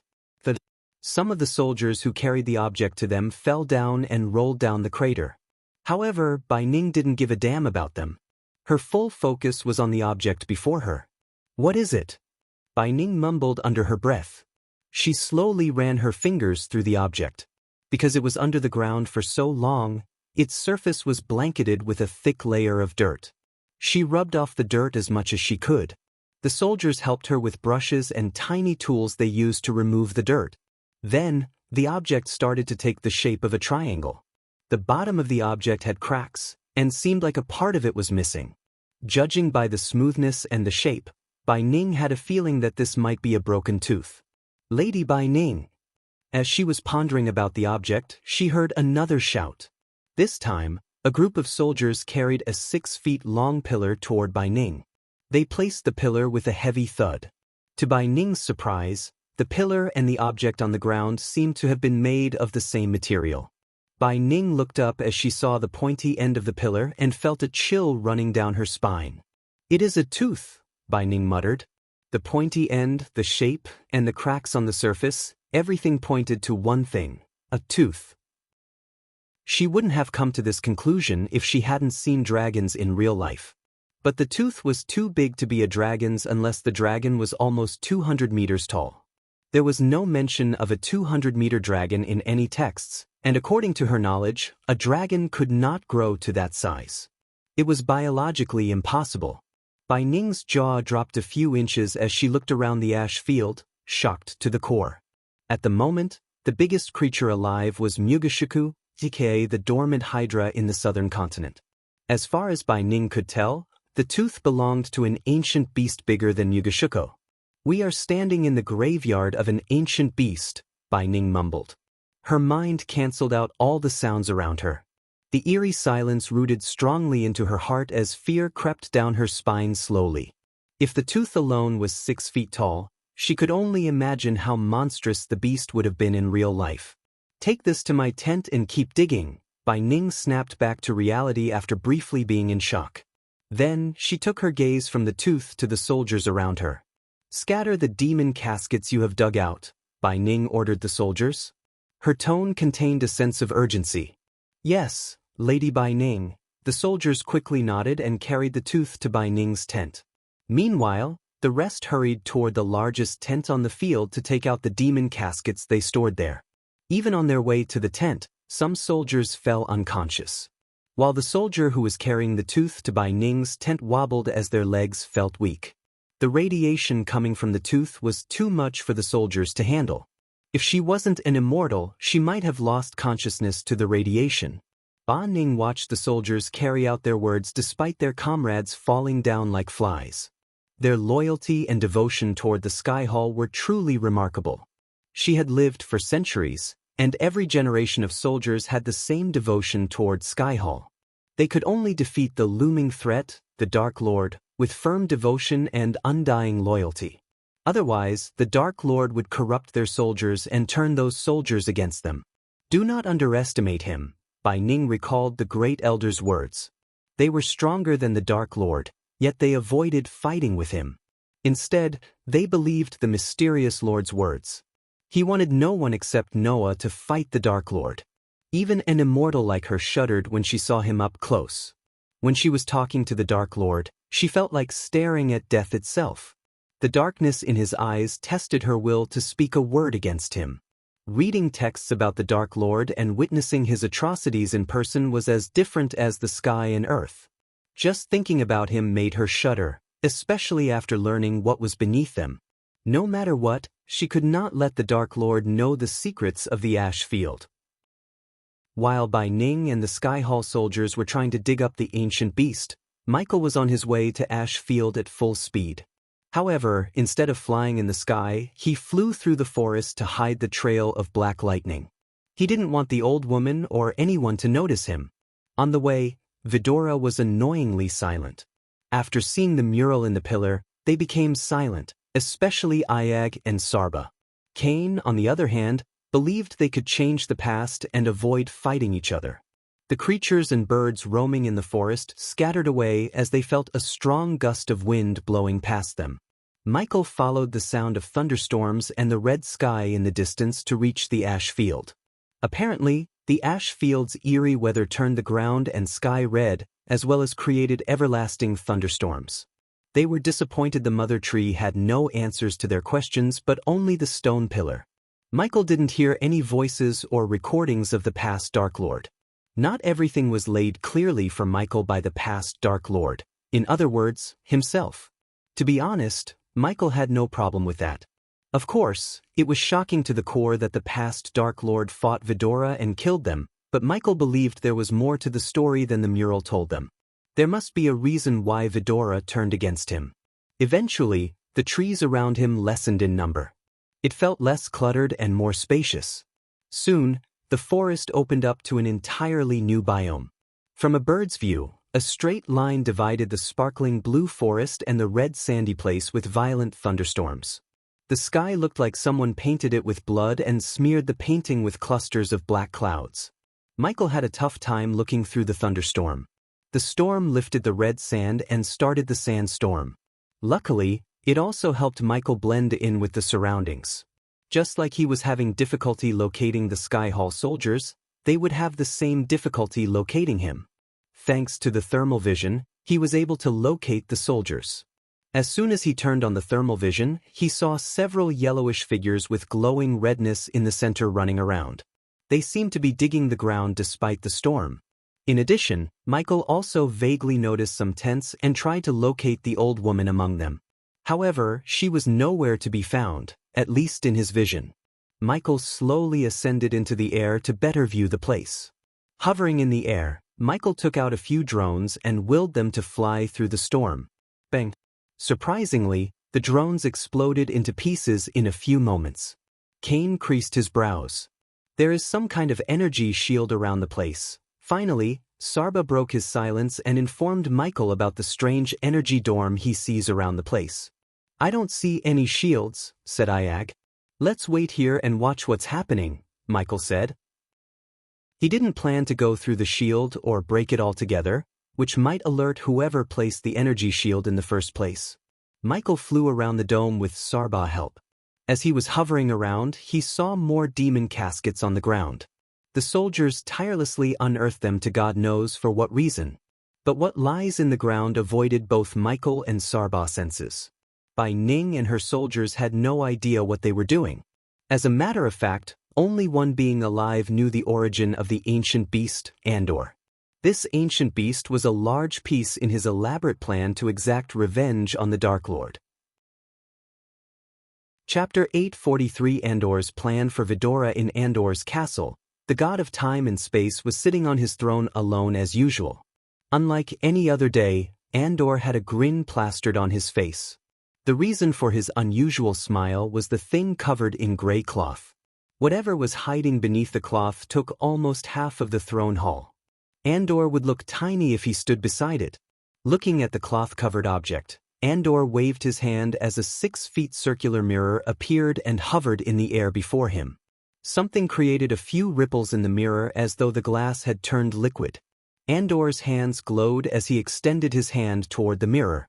A bright light slowly flew out of his hand and landed on the mirror. Typically, a mirror would have reflected the bright beam of light, but not this one. Instead of reflecting the light, the mirror absorbed the light. Soon, silhouettes appeared in the mirror. Gradually, the ripples in the mirror settled down, revealing the silhouette's figure. The figure in the mirror had an eerie aura around him. He was inhumanly tall and had a bust to build. Since the figure's head was covered in tentacle-like appendages, it was hard to tell whether the figure was male or female. But gender rarely bothered this figure. Something about the figure's eyes portrayed death. If the creepy death aura wasn't enough, the figure's eyes were gray as ashes, and the body was covered in soot-black fur. The figure was the embodiment of death. Greetings, Andor, the god of time and space. What a pleasant surprise. The figure talked in a demonic voice. If death had a voice, it would sound like the figure. Unlike the figure's words suggested, there was no delight or joy in seeing Andor. Focrux, the god of necromancy, Andor greeted Focrux back, hiding the disgust in his eyes. 6,000 years ago, Andor would have killed himself than to ask for Focrux' help. Most of the gods treated Focrux and his brother with disdain, as they brought nothing but death and destruction everywhere. Unlike the rest of the pantheon, Focrux had fewer worshippers. No one in their right mind would worship the god of necromancy, which enabled mortals to reanimate the dead and spread plagues. Yet again, because of the Dark Lord, Andor was forced to do something he hated the most. In this case, Andor had to make a deal with Focrux. "How is the mortal universe treating you, Andor? I heard mortals built countless temples to worship you." Focrux' words and tone oozed with sarcasm. Hearing such a lowly god mock him, Andor's blood boiled to the point his eyes turned red. But Andor took a deep breath to calm himself. Like it or not, Andor needed Focrux' help, and there was no point in fighting with him. "I sense a powerful death aura around you, Andor. Is that why you summon me, using the Stone of Hikar?" asked Focrux as Andor sighed. The Stone of Hikar was a powerful artifact used to summon a god from the mortal realm. Before the Dark Lord locked the mortal realm and prevented Andor from ascending to the god realm, contacting gods was as easy as snapping his fingers to Andor. As the god of time and space, Andor didn't have any need for artifacts to contact the gods in the god realm. Instead, he would just open up a portal and meet them in person. But now, Andor had to use the Stone of Hikar to summon Focrux. Unfortunately, he had to wait another 100 years to use the Stone of Hikar again. Andor hoped summoning Focrux was worth using the stone. If anyone could help him with the object he found, it was Focrux. Andor could see Focrux' eyes glistening with excitement. "You are right to sense the death aura. Look what I found," Andor said, rising from his throne. Then, he climbed down the stairs as the mirror followed him behind. Andor reached the object and pulled down the cloth covering the object. After the cloth fell down, Focrux saw a colossal head of a hydra. The mirror had to fly back to capture the entire head. Even after 5,000 years, the silver scales still glistened in the light. "That's the Dark Lord's hydra," Focrux stuttered. He was completely stunned by the head. 5,000 years ago, the entire realm of gods felt the effects of the battle between Andor and the Dark Lord. Even some of the powerful gods had to leave their dimensions and intervene in the battle, not to save or fight for Andor but to prevent the realm of gods from getting obliterated by the Dark Lord. The Dark Lord and his pet Hydra terrorized the realm and almost succeeded in killing a fellow god. Thousands of divine beings lost their lives as collateral damage, and the damage to the realm still had remnants of their battle. No one thought a Hydra could become powerful enough to rival the most powerful gods, and for hundreds of years, everyone thought the Hydra was unstoppable until fate played a cruel trick upon the Dark Lord and the Hydra. Something happened between the two that resulted in them fighting to the death.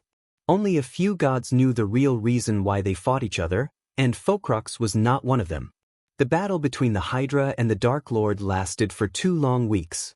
It was Andor who managed to teleport both of them to a separate dimension before they destroyed the mortal realm entirely. The gods had never witnessed such an intense battle between a god and a beast. At the end of their battle, the Dark Lord slew the Hydra and emerged as the victor. Focrux was fortunate enough to witness the death of a terrifying existence. He watched the light of life leave the Hydra's eyes, and tears roll out from the Dark Lord's eyes. "Vidora!" Andor raised his voice as he burst into laughter. The Dark Lord's pet, Andor's words echoed throughout the majestic throne hall. "He thought resetting the mortal universe would erase his mistakes? Humph," Andor snickered. On the other hand, Focrux narrowed his eyes. When it came to the Dark Lord, the entire god realm took a step back and analyzed everything. Every time they thought they outsmarted him, he pulled a surprise on them and made them pay. Hence, Focrux couldn't be as excited as Andor. "Are you sure whatever you're planning to do with this is a smart move?" asked Focrux. Andor's laugh faded away as he turned around. "Do you think I am making a mistake?" Andor creased his brows. Focrux slowly shook his head. "I am saying the Dark Lord doesn't make mistakes. How do you know that he didn't know Vidora's body would be spared from the array?" Focrux asked Andor. After the Dark Lord used the time array and locked the mortal realm, preventing the gods from entering it, many gods in the pantheon tried to break the array. However, they all failed and gave up. The only way to break the array was from within the mortal realm. In other words, only Andor could break the Dark Lord's array and let the gods enter the mortal realm once again as they were used to. Ha, Andor chuckled. If he didn't make any mistakes, why did he use the time array to reset the entire universe? I can agree that he doesn't make little mistakes, but instead he made a gigantic one, and you are looking at it, said Andor. I am going to wake up to his worst nightmare. The last time they fought, this Hydra almost killed him. This time, I will make sure it doesn't fail. Andor patted the Hydra head. I assume that's where I come in. Andor nodded as Fukrix rubbed his clean-shaven chin for a brief moment. What's in it for me? If I want to help you take down the most insane and powerful god, you have to make it worth the risk. After all, we both know how far he would go to take down those who wronged him. Fukrix started the negotiation like a sly fox. Being a god didn't mean they all would be benevolent and merciful. Some of the gods made even the worst mortals look like magnanimous beings. There was a reason why the Dark Lord slew some of the gods and willed to wage war against the pantheon itself. He hated most of the gods to the core, and some gods would say he had all the right to hate them after what they did to him. The pantheon still believed some gods helped the Dark Lord achieve the things he did, but they found no traitors among them. Fukrix's words didn't surprise Andor at all. In fact, he expected the god of necromancy to ask something in return. You get to take the body of whoever falls in the battle. Hydra or the Dark Lord himself, you'll get to play with their bodies. Fukrix's eyes sparkled as he almost drooled. But the thought of the Dark Lord surviving the battle and coming after him made his body tremble in fear. But if the Dark Lord survived somehow, he won't know you were involved. I know the drill. It's surprising how the gods have fallen. We used to fear no one, Andor snickered. Lots of things have changed, Andor. The realm of gods isn't what it used to be. You will know if you manage to break the Dark Lord's array, said Fukrix. Are you going to help me or not? Andor's voice turned grave and serious. For a few moments, Fukrix didn't give Andor any answer. Then he took a deep breath and nodded. I will help you reanimate the Hydra. But you need to find the entire body without missing a part. Also, as you know, I won't be able to use my power from here. So I will instruct you to conduct a ritual that mimics my powers and get what you want. It will take time though. Trust me, I can be very patient. Andor let out a murderous grin and turned his gaze back to the Hydra head. Chapter 844. Leaving the demon's grave in the ash field, Michael watched the Skyhall soldiers dig up more and more caskets from the ground. Unfortunately, Vidora's body eluded his X-ray vision altogether.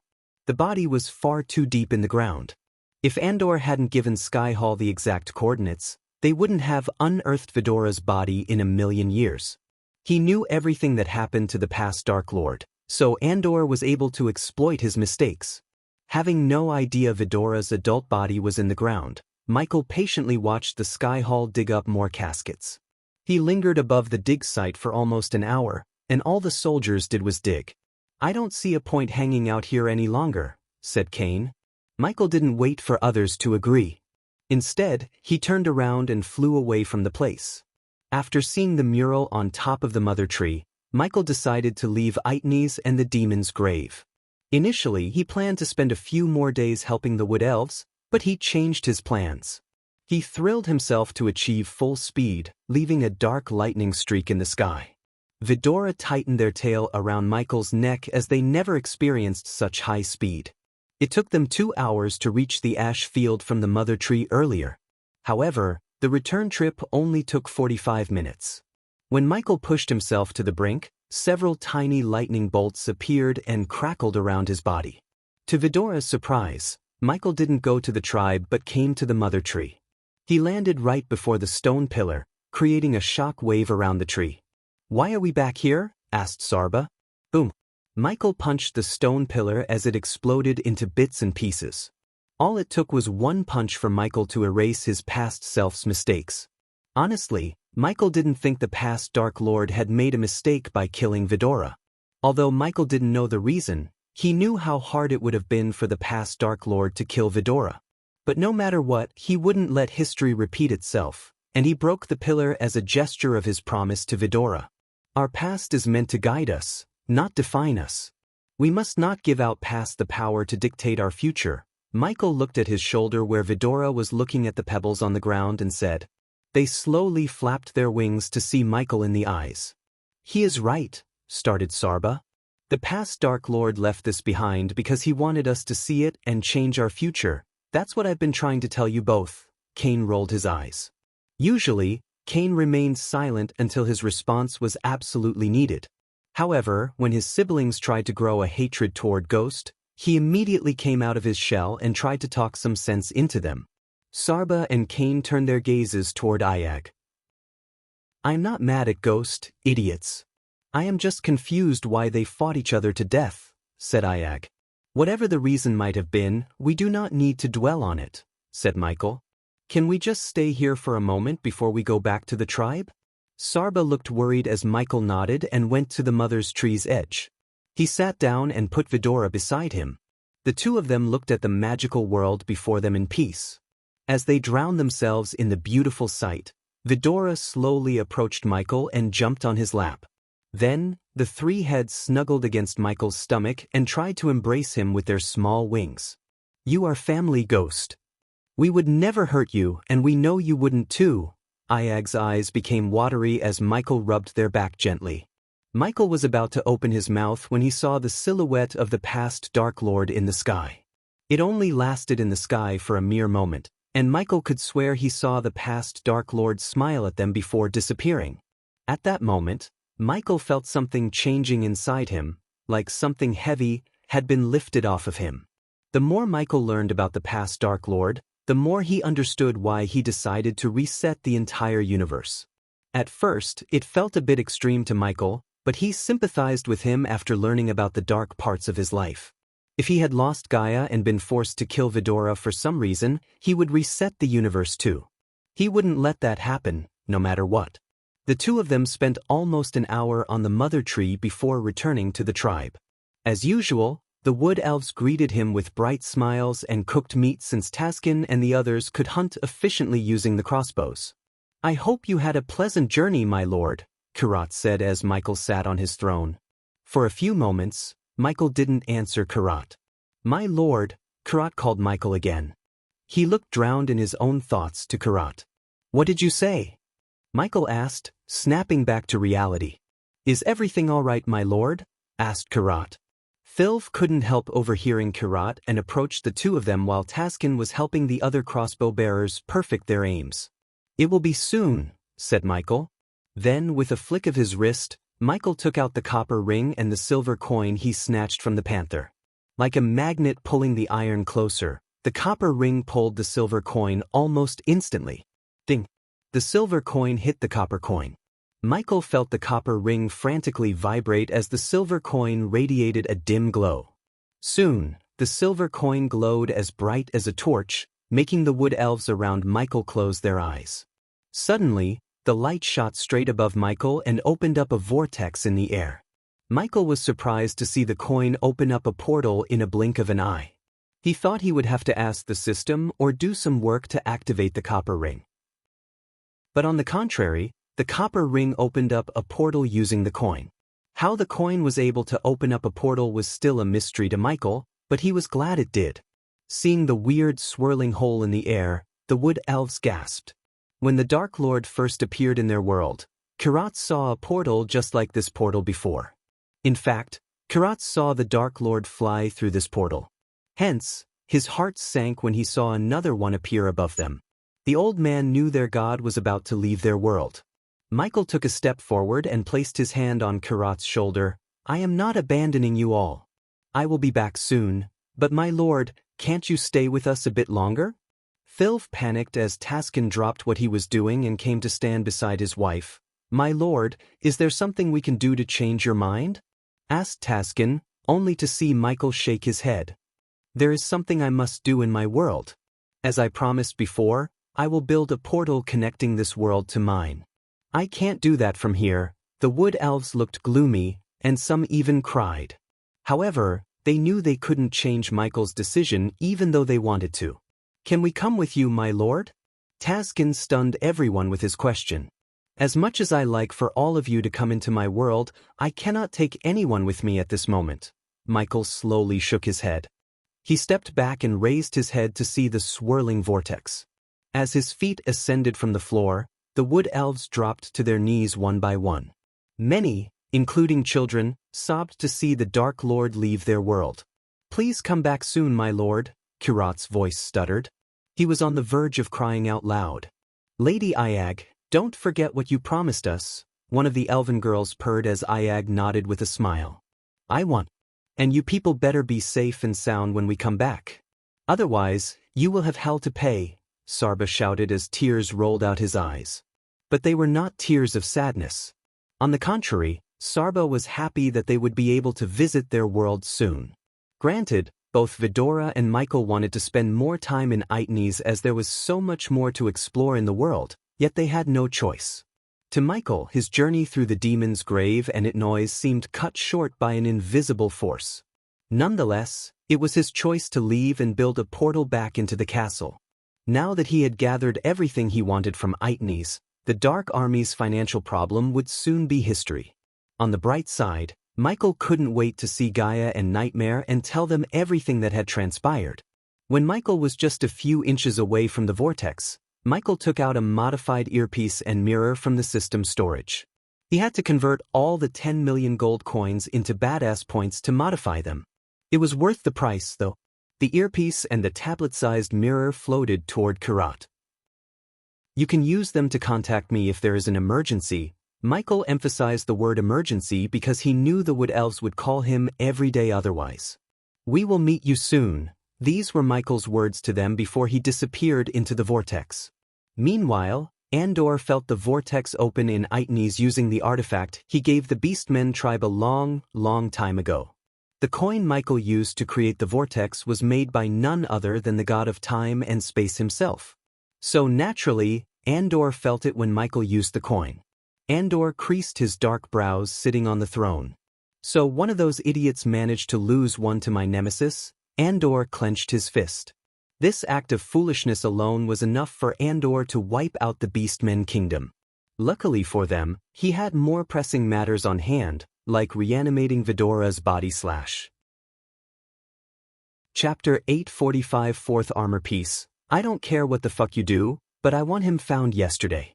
You understand? I am this close to murdering all the guardians I can find." Gaia stomped the ground. She stood in the surveillance room in the dark forest and contacted all the subordinates at the same time, except Saber and Adelia. "If he is in the southern continent, I will find him," said Tiberius. "My girls are doing everything they can, my lady," Sadie started, only to get interjected by Gaia. "It's not enough. I want meet Ghost empty-handed. That fucker Noah destroyed both the prototype and the weapon. Even the blueprints are gone. So the only way to turn this into a win is to find the man behind this weapon." Gaia was not playing around. If the subordinates were to meet her in person, there would be casualties in the castle. She was pissed at everyone, including herself. Thanks to Noah and his team, she lost the prototype, weapon, and the man who built it. Like a cherry on top of a failure cake, Noah captured the orcs who survived the auction, including the leader, and brought them somewhere Gaia couldn't find.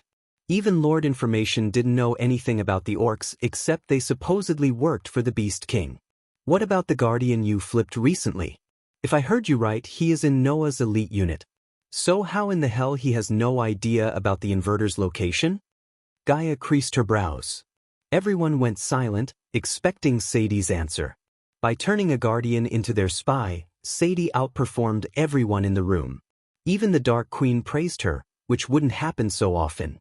Through their new spy, they learned the locations of the Guardian safe houses and how Noah operated in each kingdom. However, even Noah's elites didn't know where he kept Hammond. "He has no idea, my lady. It seems like Noah doesn't trust his own people enough to disclose the location. We might have a chance if we tracked down the Han Torum dwarves," Sadie suggested. "Do you think I don't know that? The vamps are searching for them as we speak. But those bearded dodo ducks are good at hiding. After Noah's little fiasco, They went dark. If they were good at something besides building, it's hiding. The subordinates nodded in agreement. After a few more minutes of roasting all the subordinates, Gaia dismissed them. When they were ordered to leave, they all heaved a sigh of relief. To them, the Dark Queen was more terrifying than the Dark Lord himself when she was angry. They could reason with the Dark Lord, who always remains calm and collected. But in stark contrast, no one could utter a word when the Dark Queen was pissed. At that time, the only way to survive her wrath was to keep their mouths shut and agree to everything she said.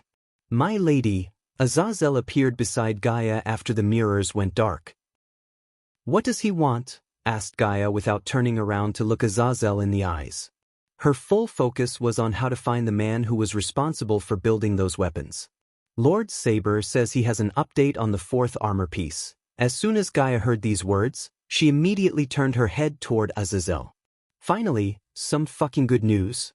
Put him through." Soon, Saber's face appeared in the mirror as though all the mirrors had emerged together to form a gigantic face. Judging by the ocean around Saber, Gaia could tell he was on a ship. She also noticed Shorty running around, so she guessed he was in Big Bertha. "My lady," Saber slightly bowed. "Tell me what you found about the armor piece?" Gaia didn't ask any useless questions like "How are you?" or "How is the journey?" Instead, she went straight to the point. "It's in the southern continent, my lady. To be precise, it's in Myril. The man I interrogated told me his family helped bring in 2 crates of ancient artifacts to the southern continent. Apparently, the one who hired him found these artifacts buried somewhere in the Azair continent," said Saber. "What makes you think these artifacts are the Dark Lord's armor?" Gay rubbed her chin in doubt. Nothing Saber said had actually pointed her to think these artifacts belonged to the Dark Lord. This man's ancestor who brought these artifacts to the southern continent has left behind a ship manifest. In that list, he has written unknown metal pieces that attract lightning. His exact words were metal parts that attract crimson red lightning bolts. Gaia raised her brows as she realized why Saber had come to the conclusion that he did. However, she still had another question to ask. "This man you interrogated, how did you find him?" asked Gaia. There was no chance for Saber to stumble upon a man who knew about the Dark Lord's armor piece. The past Dark Lord went to lengths to hide these pieces and ensured only Michael could find them. Granted, one of the armor pieces was found in ruin by others and almost auctioned out to a war god, but it was just a 1 in million occurrence. She doubted another one of the pieces might have been found by a human. Because he tried to sell this in the Aqua Palace, Saber slowly raised a broken piece of metal with a skull engraved. "That is..." Gaia's voice trailed off as her jaw dropped slightly. That skull in the metal piece was, without a doubt, the symbol of the Dark Lord. There was no doubt in her mind. If that wasn't enough, tiny bolts of crimson red lightning danced around the metal piece in Saber's hand. "One of my people was lucky to intercept the sale and inform me," said Saber. "It seems awfully legit to me. What about you, Azazel?" Gaia asked the demon butler. He focused his gaze on the metal piece. "We certainly cannot neglect the possibility that this piece belongs to the Dark Lord's armor piece." Gaia nodded. "Have you learned where these artifacts are in the southern continent?" Saber took a long deep breath before answering Gaia. "About that, my lady. I have good and bad news. Start with good news. I've been getting more and more bad news lately," Gaia sighed. She thought it'd be too easy for them to get the armor piece without going through some kind of trial. It was like the Dark Lord anticipated everything and designed the trials for them. They had found 3 armor pieces so far, and each of them came at a price. "Well, the good news is I've tracked down who owns these artifacts, the Salinators. One of the powerful families in Kingdom Myril. Then what is the bad news? I assume it has something to do with why you can't go there and retrieve the armor pieces by any means necessary," said Gaia as Saber nodded. "The heir of Salinators, Matilia Salinator, is married to General Quintus." As soon as Gaia heard the name Quintus, a light bulb lit inside her head. In all the chaos, she forgot about Quintus and Kingdom Myril's aggressive expansion. Thanks to Kane's surprisingly masterful tactics, they were able to stop Myril from waging wars on other kingdoms. Moreover, Quintus went dark after Michael killed Fabia Viridis. They hadn't seen Quintus since she turned him into a super soldier using vampire strains. Without General Quintus, the kingdom Myril completely ceased all its hostile activities. After Giselle and Maven merged together, they became a powerful kingdom itself, while Tiberius found his own kingdom, the Freedom Land, although he hadn't announced his land as a new kingdom yet. That left Pre-Rid and the Trident of the southern continent Kivin, Zoril, and Nedis, aka the kingdoms ruled by kings instead of senates. The last time Gaia heard from Caius, Kingdom Myril, and Kingdom Pre-Rid was in peace talks. For some reason, Cain wanted the peace talks between them to drag on instead of coming to a solution. If he had thought, he could have ordered Arya to assassinate the senators of Myril and bring an end to the Cold War, yet he chose not to. I did some digging and found when Quintus married Matilia, the Salinator family gifted Quintus with priceless valuables and artifacts. And you think these artifacts include the Dark Lord's armor piece? Gaia tilted her head. Yes, Saber frowned. Judging by the dark lines on his forehead, Gaia guessed they couldn't simply go to Quintus' home and take the armor piece by force. Tell me what the problem is? Asked Gaia.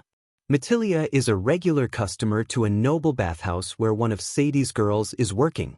To the rest of Myril, Quintus has taken personal time, but according to his wife, he disappeared along with many of the family artifacts. I broke into their home and went through all their wealth but found no armor piece, which means Quintus has the armor piece. Gaia finished Saber's sentence. Are you sure, Saber? Gaia asked. This is the only lead we have, my lady. I'd say we should chase it down. Gaia took a few long moments to think about this. By destroying the prototype and the weapon right under her nose, Noah caused a huge blow to her mindset. She started to second-guess everything she had planned, which was very unlikely of her. It didn't only affect her but also everyone in the Dark Army. Go ahead, but if you sense something is amiss, get out of there immediately. We cannot deny the possibility this might be an elaborate trap designed by that son of a bitch, Noah. Don't worry about me, my lady. I lived long enough to outsmart a human, Saber snickered as Gaia slowly shook her head. Do not underestimate Noah. I underestimated him, and as a result, I have failed the Dark Lord. Saber was actually surprised to see the graveness in her voice. To be honest, he had never seen her like this. I will take your advice to my heart, my lady. Now with your permission, I'd like to dismiss myself. Talk to Tiberius. He was tracking down Quintus, and he might have an idea about Quintus' location, said Gaia. Chapter 846. Back on the bed with Gaia, the storm was raging around the floating mountain in the dark ocean. As the storm grew more violent and powerful, the wind blew past strong enough to pick up a man and fling him to the briny waves. Several tornadoes formed in the sea and slowly moved toward the mountain. The superiorly thick smoky clouds rolled in like boulders, ready to crush anything in their way above the dark castle. The darkness was engulfing and seemed to consume any speck of light entirely. Any last hope was gone. The merciless winds caused the enormous waves to rise like giant sea monsters. These waves almost touched the very bottom of the floating mountain. Every wave erupted like a raging volcano. The lightning storm joined the party and decorated the sky with streaks of lightning. Except for the vampire guards who were tasked to patrol the floating mountain, everyone else took shelter inside the castle. While the storm was raging outside, Gaia sat beside the window and watched the storm outside. She tightly held a cup of hot coffee Raylene had made her. Without Nightmare and Michael, she felt lonely. For some reason, Nightmare chose to fly through the tornadoes to hone his flying skills. But she knew he just came up with an excuse to spend some time alone. It wouldn't take a genius to tell Nightmare missed Claire and the Sunrise sect. He didn't miss them much when Vidora was there to keep him company. Since Vidora left for the demon's grave with Michael, they both felt lonely. She didn't blink as she stared at the storm through the foggy window. Her fingers moved toward the window without her control, writing the name Michael on the glass. Soon, the words disappeared in the fog as she leaned on the window. Like a bird flying out of its nest, her thoughts flew away from the room. The temperature within the hot coffee dropped by several degrees and started to turn cold coffee. Ever since she lost the prototype and the weapon after so much preparation and planning, she lost her appetite. During the last couple of days, Raylene became another mother to Gaia. She made sure Gaia's been eating and drinking well despite her lack of appetite. When Gaia refused to eat, Rayle would just knock on her head like an angry mother and feed her with her hands as she did to Cindy and Rummy. Looking at the dancing tornadoes, Gaia's consciousness drifted away as her eyes slowly closed. When her head fell, she became wary and emptied the warm coffee in a single gulp. Then, she strolled toward the neatly made bed and just collapsed on the bed like a lifeless body. Both her body and mind were exhausted to the point that as soon as she hit the bed, she entered into a dreamless sleep. The rain droplets played drums upon hitting the windows and the roof, playing a lullaby like a loving mother. As she was on the verge of completely losing sentience, she felt a hand around her waist. Gaia thought it was a dream as the embrace felt like it came from Michael. He used to hug her tight while sleeping. Every fiber in her body wanted the warmth to last longer and did not want this dream to end.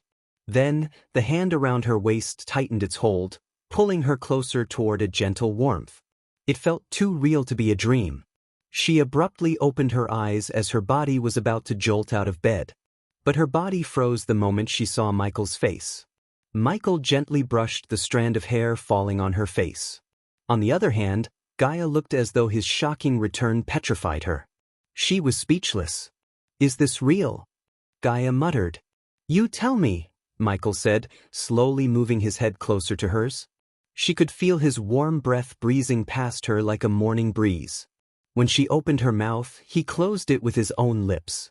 Their bodies pressed together heatedly against each other, breathing heavily as they tasted each other's lips.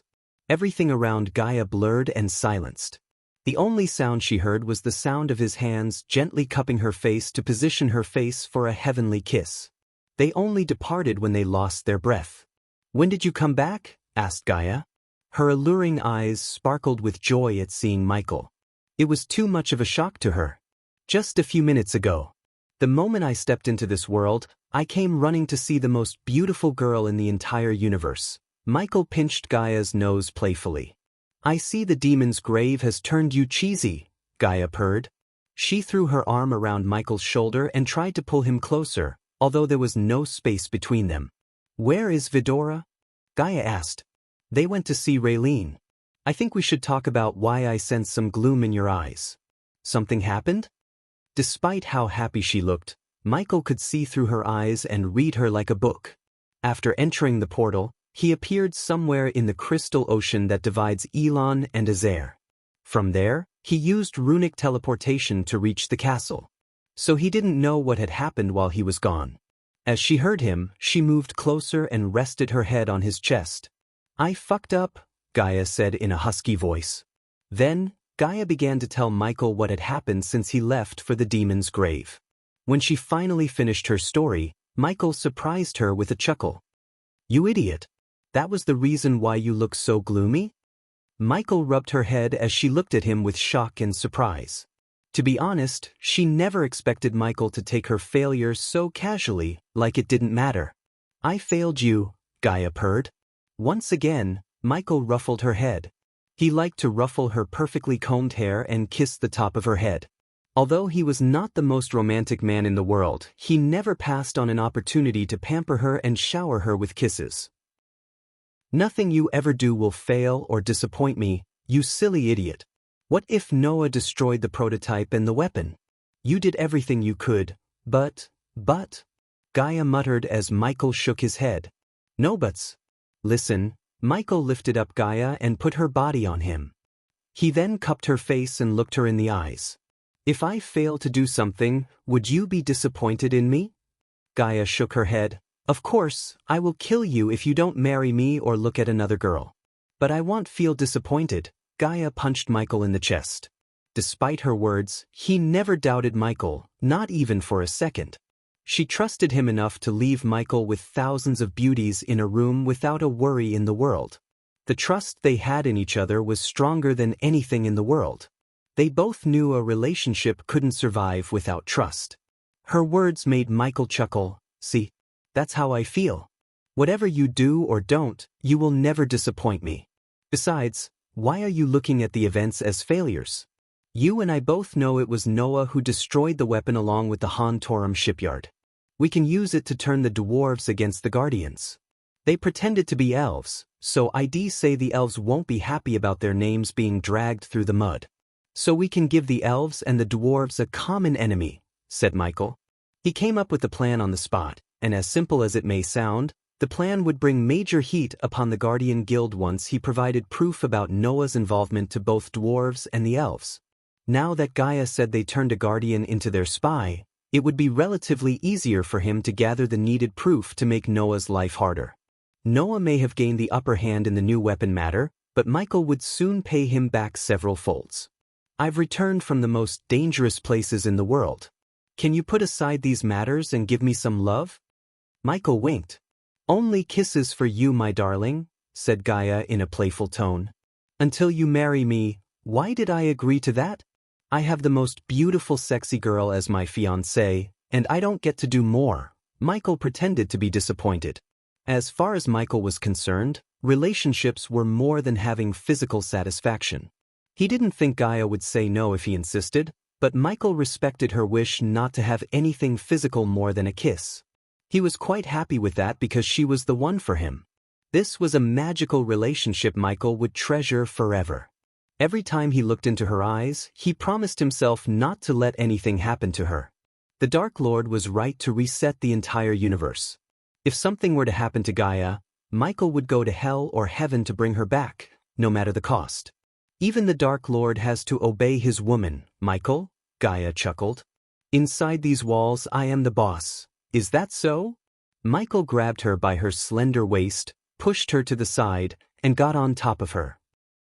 He held her wrists firmly. Bastard, don't even think about it, Gaia squirmed. I am not thinking about anything, Michael said with a foxy smile. The following hours were spent cuddling and kissing. They talked for hours until they both fell asleep under the cozy blanket. Chapter 847 Selisi, the Queen of Nagaland, a few days ago. In a spacious hall with a ceiling 20 feet high, designs of fruit and flowers were carved into the molding, and small, fat children with wings looked down at the marble floor from every angle. Vases of blossoms gave off a cloying scent that made my eyes itch. The hall had a square oak table in the center with numerous comfy chairs to sit in. Since there were no windows, sun rays could peek into the room. Instead, a magnificent chandelier hung above the oak table, brightening the hall with its golden light. The dark brown walls made of wood perfectly complemented the marble floor, though one would think the combination wouldn't work. The only way to get in or out of the hall was the steel door with countless runes engraved in it. Seconds became minutes, and minutes turned an hour when the door finally creaked open. Zanali stepped into the hall and strolled toward the table. They'll be here soon, Mother. Zanali pulled out a chair and said, looking at the door. Then, a tall, graceful woman dressed in majestic red robes. Her hourglass figure sat well on her wafer-thin body. She had a complexion of an impeccable golden hue. Her pencil-thin eyebrows eased down gently to her black, beetle's leg eyelashes. A sculptor could not have better fashioned her seraph's ears and pixie's nose. Filed to perfection, her rose-red fingernails ran through her fiery red hair. Spools of it plunged around her photogenic face and hid a swan's neck, elegant and smooth. This woman was born to draw attention toward her, and it was hard not to look and give her full attention. When she opened her mouth to answer Zanali, her beguiling, oyster-white teeth lit up the room. She was the ruler of Nagaland and Zanla's mother, Selisi Hearthill. Even after marrying the king of Nagaland, she kept her last name without changing it as any woman would have. Once Selisi settled down, people began to enter the hall one by one through the door. At first, some elves arrived, then some dwarves, orcs, and humans. At last, a group of orcs with books the size of a newborn baby entered the hall and took their seats before the table. After the Nagas filled the rest of the empty seats, Selisi finally rose from her chair to address the 60 or so people in the hall. They all stopped muttering amongst themselves and turned their gazes toward her. Victoria and Evan sat with the humans in the crowd, holding hands under the table. First of all, I thank all of you for answering the summons and coming here, said Selisi in her captivating voice that fits for a ruler. We are gathered here to make an important step in history to protect our world from all the evil there is and will be. Khaleesi started her speech in a calm manner. The great 8 clans used to protect the world and us. But the reason you've all here is that you and I both feel the same. They failed us. They forgot the very reason why they were created in the first place. Corruption has rooted in them to the core. If we want our future generations to thrive and prosper, we as their elders have to come together and do what must be done. Khaleesi paused and looked at her audience. We must be the shield that protects our world from evil and darkness. Khaleesi slightly raised her voice.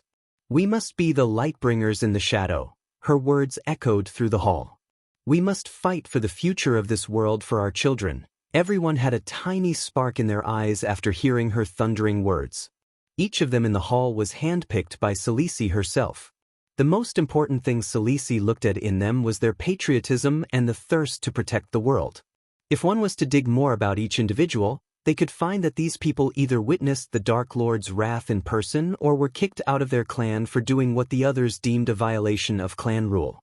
But if they hadn't violated the rule, many would have died or failed to get the justice they deserved. For instance, Evan left the Guardian Guild after witnessing Ghost obliterate the entire Ithilien Island, and the Barnes family. What he witnessed that day and how weak he felt affected him mentally. For almost a year, Evan fought the traumatic experience and took the path to self-destruction. At one point, he wanted to kill himself so he could stop hearing all the cries for help. As a godsend, he had Victoria and Zanali. Evan would have been inside a casket 6 feet deep if it weren't for them. After finally stabilizing his mental health, Evan decided to stop running from his fear and fight it head-on. And his fear was just a man, the Dark Lord. So when Zanali told him about Sales's plan to fight the Dark Lord, he agreed without a second question. Just like Evan, every single one in the hall had a story. Some were affected by the Dark Lord's actions in one way or another, while some had a strong moral sense to fight evil and protect the world. Since all the great 8 clans made sure the biggest evil in the world was the Dark Lord, they naturally felt inclined to fight the Dark Lord. Instead of giving a long speech about who I intend to fight, hopefully with your support, I will show you what he was capable of and what he will do to us if we do not fight. Khaleesi flicked her wrist as a cube materialized on the table's center. A dim light shot out of the cube and formed the image of an island. The images changed from uniquely built buildings to people laughing with their children on the streets. Those who realized where these images were taken clenched their fist and prepared them mentally. Almost everyone knew what was about to happen except for the orcs, who lived most of their lives in seclusion. Then, as they guessed, the beautiful island became a battlefield.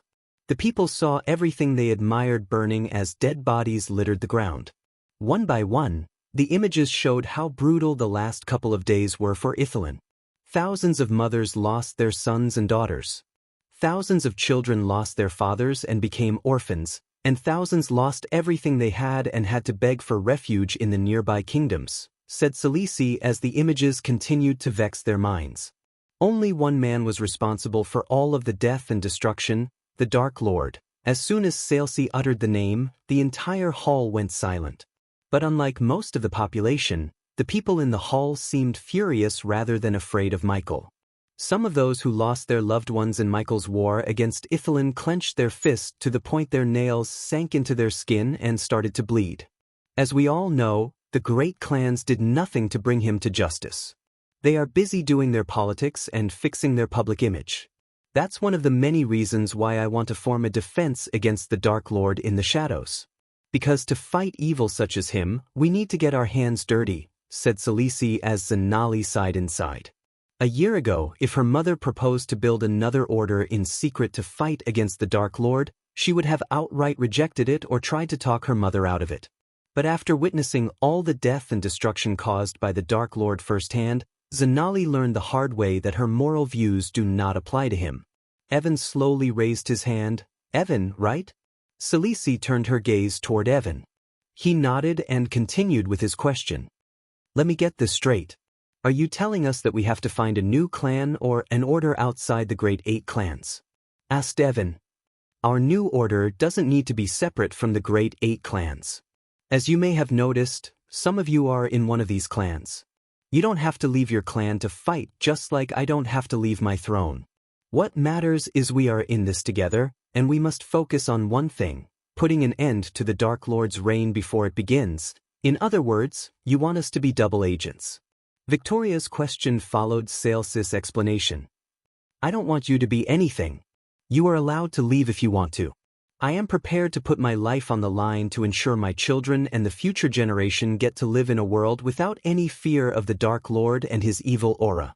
The question is, will you do the same? Salisi asked Victoria. I am. It wasn't Victoria who answered the question but Evan. I can't talk for the others, but I had enough of Ghost and his cruel reign of terror. I watched him slaughter thousands of soldiers for what? Revenge? No, Evan shook his head. He wanted to quench his thirst for blood.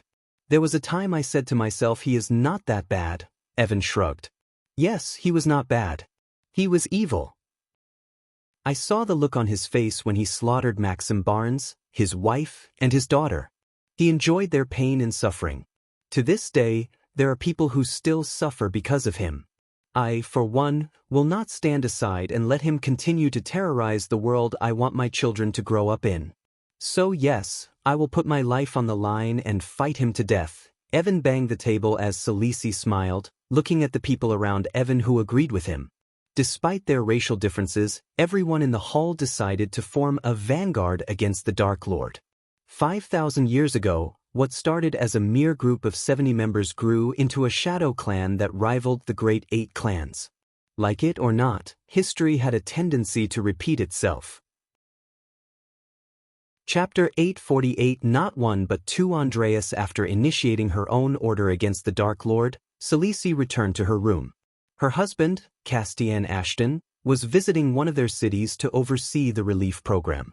The city was affected by famine, and the entire Nagaland depended on the charity of the Empress. Salsis was a spacious oval room with walls the color of a burning flame. The smell of sweet gardenia candles engulfed the room. On the right side of the room was a royal red sofa set for Salisi to sit and relax, looking at the bamboo garden through the window. Although she was supposed to stay and sleep with Castian in the king's room, she chose to be in her own room. This place had become her refuge and safe haven throughout her almost 2 decades of marriage. Her bedroom only held the things that were very precious to her. She let no one inside the room, including her husband and the maids. As a matter of fact, she cleaned her room by herself instead of ordering the maids to. She decorated the walls with several portraits that reminded her of her life as the Queen of Nagaland. Almost no one knew about Salsis' life before she became the queen. Some believed she was a noble family heir, while others believed she seduced Castian after Queen Adelia's untimely death. But Salisi couldn't care less about the speculations or those who opposed her because they were still loyal to Adelia and her murdering maniac of a daughter, Gaia Ashton. Adelia closed the door behind her and walked to the window to see the serenity of the bamboo garden outside. She could connect with her inner thoughts while she was in her room. Her mind established a sense of peace as she stared at the peaceful garden outside. Whenever her life in Nagaland got tougher, which happened so often because of Gaia and Adelia's loyalists, she would come to her room and think things out thoroughly in order to make life easier. The sound of the bamboo fountain canceled out the sounds of everything around her. As she looked at the bamboo garden, a puff of smoke came from one of the portraits depicting a village. The smoke slowly took the shape of a middle-aged man with milk-white hair. The man hovered in the air behind her, waiting for Salisi to turn around. She made him wait for a few minutes and then turned around. "Has everything gone according to our plan?" asked the man. "It went better than we expected. You know how to pick them, Andreas." Salisi addressed the man as Andreas, the Supreme Guardian. She was not wrong, as the man before her was indeed Andreas. Just like the soul inside Noah's ring, the man before Salisi was another part of Andreas' whole soul. The only difference was the soul part in Salsis' room was much younger compared to the soul piece inside Noah's ring. "Except my disciples," Andreas sighed. "You didn't choose Noah Winston, Andreas. He was born a god just like the Dark Lord. You chose Noah because you wanted to train Noah in the fight against the Dark Lord," said Salisi. "It seems like my other soul part is doing a bang-up job training Noah. I wouldn't be here if he wasn't," Andreas sighed. Although both Andreas derived from the same soul, they became separate beings. Besides, the Andreas with Noah was in existence longer than this Andreas. As a result, Mentor Andreas lost some memories, including the other soul pieces in existence. Don't underestimate Noah, Andreas. The Dark Lord tried to get him pickle when he said the Supreme Guardian was alive and with Noah. Everyone thought it's going to put a target on his back. But he played the situation well and turned him into a ladder to reach the Supreme Guardian position. And from what I've been hearing, he was handling everything well. Celsus praise surprised Andreas. He was with her for 2 decades, and he had never heard Celisi praise her own daughter once, let alone someone else. He just needs a little push, and that's why we are here. Aren't we? Celisi asked as Andreas nodded. Salii strolled toward the sofa with Andreas hovering beside her like a friend. He was the only one who knew the real Celisi, and she was the only person who knew of his existence. They had been collaborating for almost 2 decades. 20 years ago, Celisi and Andreas orchestrated Adelia's death to usurp the throne of Nagaland. Adelia's family, the Wraiths, was building a powerful kingdom to support the Dark Lord when he arrived in this world. They almost succeeded in their plan because before Celisi took the throne, Nagaland was powerful enough to take on the Elven Empire itself. Gaia blamed Celisi for the downfall of Nagaland, and she was right to do so. To be precise, Gaia was half right. Celsus' rule was indeed the reason for Nagaland's downfall, but what Gaia didn't know was that Celisi planned everything. Celsus' sole reason for being the queen of Nagaland was to keep Nagaland in check because the last thing the world needed was a superpower to back the Dark Lord in his war against the world. So far, Celsus' plan was going without a hiccup. Her next move was to build a shadow order to fight the Dark Lord in ways the Guardian Guild would never dare. She built an image of a kind and compassionate queen for this very moment. Everything she sacrificed and went through was finally coming together. I think he needs more than just a little push. I think we need Noah to see that the longer he ignores the Dark Lord, the more people will suffer. Power comes with responsibility. Noah needs to learn that one way or another. Andreas' voice was grave. Fortunately, he lacked a physical body and was restricted from leaving Celsus' side. Otherwise, Noah would have had 2 mentors to argue with. Noah thought his current mentor was pushing him hard toward fighting the Dark Lord, but he didn't know how bad it could have been if this Andreas had been inside Noah's ring instead. Destruction is easier than creation, Andreas. You cannot blame the guy too much. He's clearly doing his best. Why are you defending him so much, I wonder? Because you aren't. Like it or not, only Noah could kill the Dark Lord. So we should help Noah instead of criticizing him, Andreas sighed, nodding. You're right. I just hope he stops wasting time and cuts down the Dark Lord's army. We have put our plans in motion, Andreas. We will start dismantling the Dark Lord's empire piece by piece, starting from the kingdoms in the southern continent. An hour ago, the gathering went more successful than Celisi and Zanali expected. It was really surprising for them to see how many people were boiling with rage inside toward the Dark Lord. They all needed an outlet and a leader who directed this anger and utilized them against the Dark Army. When Celisi slowly filled in the void they desperately hoped to be filled, they were all easily swayed to join the order. While Celisi was addressing everyone's concerns, Zanali left the room for a moment and brought back a whiteboard with several portraits stuck to it. Many of those portraits were hand-drawn and resembled Michael. Surprisingly, some of them highlighted the Olympus around Michael's wrist. The people in the hall turned their gazes at the whiteboard and the portraits. They silently expected Celisi to explain what the hell those portraits were except the ones that had Michael's face. While most of their eyes were glued to the whiteboard, Celisi flicked her wrist as a brass spyglass finished with various intricate runes appeared on the table before her. If one looked closely at the spyglass, they could see a tiny H embossed among the runes. The H was really, but it was there, symbolizing the creator of this spyglass. To defeat the Dark Lord, we need to know both his strengths and weaknesses. Until recently, I thought he didn't have a chip in his armor. But this little thing changed my thoughts by exposing a crucial weakness. Celisi paused for a moment, letting everyone boil with curiosity. Everyone leaned forward. Then, Celisi slowly gave them an answer. The Dark Lord is not as strong as we thought while he was in the southern continent. Everyone was visibly shocked to hear Selisi because her words contradicted what they believed.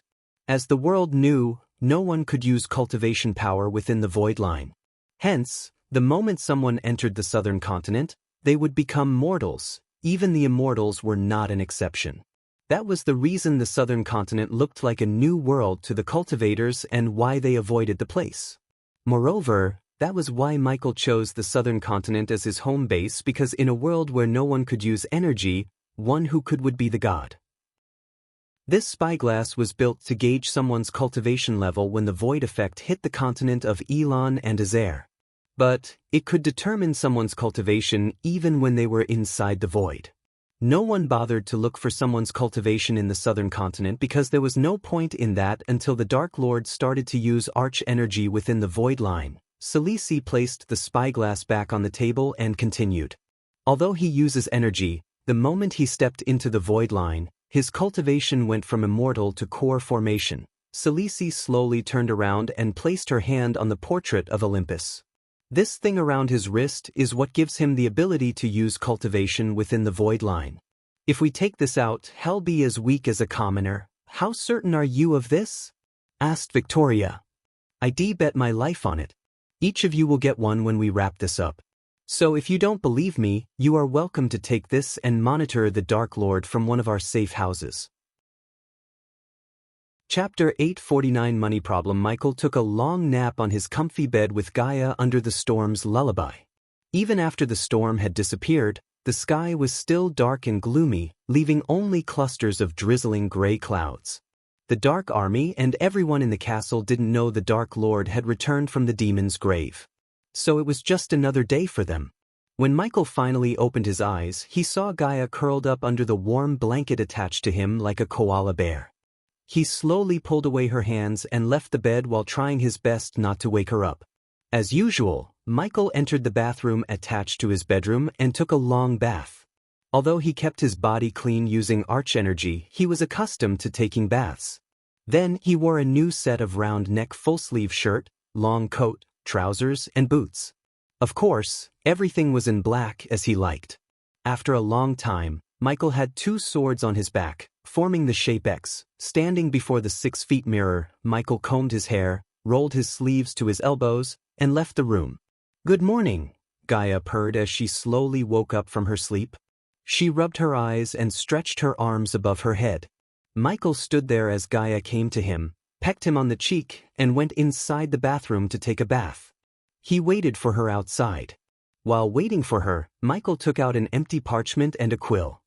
His world table was located before the table because of Michael's habit of gazing at the horizon. He placed the parchment on the table and sat on the chair. What do I need? Michael rubbed his head through the hair with the quill and listed everything he needed to brew his special brew in his mind. One by one, Michael wrote everything on the parchment. Except for the herbs that were only found in Itnes, Michael needed a cauldron big enough to hold 1,000 liters of liquid. Fortunately, the dwarves had finished building a new alchemy hall for Michael to start his work. The next thing he required was the bottles to hold the brew. Certainly, he couldn't hold the brew in vials. Instead, he needed glass bottles. When it came to glass bottles, the only place to get them from was Dalgarum. Once he got all the required items, he could finish the brew in a day or two.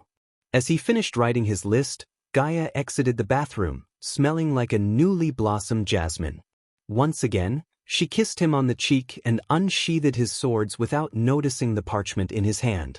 The sword almost slipped out of her hand, but she managed to grab it by the hilt with both her hands in time. Bloody hell! It's heavy, Gaia gasped. She had to use a bit of her strength to lift the sword back into the air and swing. Careful, Michael warned Gaia. Now that you can forge weapons, why don't we visit this magic forge of yours and forge something for me? Asked Gaia while swinging around the dark sword. Do you have something in mind? Michael asked Gaia. Yesterday when Gaia told him everything that happened, she seemed particularly intrigued by the Death Kiss crossbows which reminded Michael of handguns. With his inventor and blacksmith traits, he planned to fuse energy and his knowledge of modern weapons to create new kinds of weapons. Equipping Big Bertha with torpedoes was the first step in that plan. Maybe, Gaia nodded. Michael finished his list and put it inside his coat pocket. Then he stood up from the chair. Let me guess, you want something like the Death Kiss crossbows? Looking at the glowing smile on her face, Michael could tell he had guessed it right. She then came to him with the dark sword on her shoulder. Can you make me one? I can make one better, Michael casually shrugged. Given the right materials, Michael would forge better weapons. Unfortunately, most of the weapons in his mind required special runes that could only be bought from the system. So he had to postpone forging new weapons until he could settle the debt. Besides, a portal was required to reach his forge, and he was nowhere close to building one. He wasn't an expert in portals, but he knew it would cost him millions which he didn't have. They were in dire need of gold coins. Hopefully, Michael could get his new revenue stream up and running. Otherwise, they would be in big trouble because although the Dark Army was loyal to him, loyalty wouldn't fill their bellies and keep their needs in check. But you have to wait for some time. First, we need to fix the financial side of things. Gaia rolled her eyes, giving him an "it's about time" look. Connect me with the twins. I want them to get me some things, said Michael. He then took the dark sword from her hand and unsheathed it. Following Michael, Gaia contacted Azazel and conveyed Michael's order. The corridors and the walls looked much better than when he left the castle a few weeks ago. He had yet to see the building process and hoped to get more coins before the dwarves stopped the construction works. Not because they needed gold coins as their wage, but because they needed materials and materials that didn't come for free. Even the Dark Lord had to buy things using gold coins. There were several rooms on the way to the meeting hall, which were blocked by crates and stones. The dwarves were yet to finish building those rooms, according to Gaia's exact prerequisites. She oversaw everything and gave the dwarves the challenge of their life. Although the Dark Army kidnapped these dwarves had grown to love the challenge of building the Dark Castle. It was nothing like they had ever built. Every single dwarf was handpicked by Gaia as she settled down for nothing but the best. On top of the talented dwarves, Eladir worked with a group of runemasters to engrave defensive and offensive runes throughout the castle. The past Dark Lord's castle and the arrays alone killed thousands of guardians and enemies who dared to step onto the Dark Ocean. At its peak, the castle was nothing but a death trap feared by everyone in the world. If the past Dark Lord was alive, he would be proud of his current self because the castle Michael was building was shaping up to be more powerful than its earlier version. The meeting hall was dimly lit with torches instead of chandeliers. The flickering light illuminated by the torches added an eeriness to the hall. When Michael and Gaia reached the meeting hall, they saw Azazel was waiting for them. "My lord," Azazel bowed deeply. His gaze immediately fell on the dark swords as he could feel the threatening aura radiating from the swords. Azazel then proceeded to pull out Michael's and Gaia's thrones for them to sit on. After they settled into their respective thrones, Azazel waved his hand as the stone table slowly split open in the middle. A mirror rose from the hole and flickered for a moment before showing the faces of Titus and Optimus. The twins looked different with their cropped haircuts and brightened faces. Keeping them off the battleground was the best decision Gaia made for them. She had her doubts when she made them the procurer of rare goods and everything for the Dark Army for the best price possible. However, the twins surprised Gaia by making contact throughout Elon and Azair and dealing with the merchants themselves. It wouldn't be an understatement to say the Dark Castle solely depended on the twins for the construction materials. "My lord, my lady," the twins bowed as their eyes glistened with gratefulness and respect. "I'd love to have a chit-chat with you guys, but I'm kinda in a rush. So let me cut to the chase. I need everything on this list as soon as possible." Michael took out a parchment and raised it so the twins could take a good look at the things he had written on the yellow parchment. Titus quickly scribbled everything down on a piece of paper. Thanks to their experience, Titus and Optimus were able to give Michael a rough estimate of how much everything on the list would cost him. "My lord, if we are to get everything you want, it's gonna cost at least 50 million. Gaia's brows arched up as she snatched the parchment from Michael's hand and read everything from top to bottom. What in the hell would cost 50 million? She muttered. But when she saw the epic-class cauldron, the largest size, Titus' words made sense to her. Why stop for epic? Just write down you need legendary class, Gaia said sarcastically. Titus and Optimus scratched their heads, looking at the Dark Queen bicker with the Dark Lord himself. She was the only person in the entire army who had the guts to yell at him. Believe it or not, this was one of the many reasons the subordinates trusted the Dark Lord more than the Great Eight clans, because an evil person, as they claimed, would never sit there and listen to a woman yell at him. On the contrary, they knew only one with a kind heart and humanity intact would respect and listen to his female counterpart. Whatever. Just get him what he needs. I assume you two need some time to locate everything on the list, Gaia asked as the twins nodded. Give us 5 days, my lord, asked Optimus. We need time to get the coins for the items. Gaia leaned closer to Michael and whispered into his ears. Michael nodded. Getting the coins they needed was Gaia's specialty, and she had done a better job than he ever could have. Hence, Michael trusted Gaia to deal with it as she always did. She already started to rub her chin, formulating a plan inside her head. If the twins were right, they needed 50 million in 5 days. Then I expect you to report to me in 5 days, said Michael. Chapter 850 Opportunity arises. Michael was about to leave the meeting hall after talking to the twins when Azazel received a call from Sadie. My lord, Lady Sadie has learned something important, Azazel said. Put her through then. Michael motioned him to connect Sadie to the mirror before them. Azazel nodded and flicked his wrist as the mirror flickered for a moment before showing Sadie's face.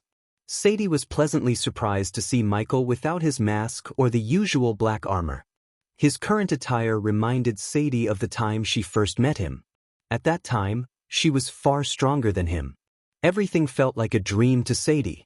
In such a short time, the cocky guy she met at the Heavenly Gate competition went from Foundation Stage warrior to the Dark Lord who was at the Immortal Stage. Looking at Michael's charming face, her cherry-red lips curled upwards, radiating a bright smile. My lord, Sadie grabbed her long sky-blue skirt and curtsied Michael. How are you, Sadie? Michael asked with a gentle smile. I am perfectly fine, my lord. Thank you for asking. Michael nodded. Sorry to break the reunion, but tell us, what have you learned? Gaia interjected.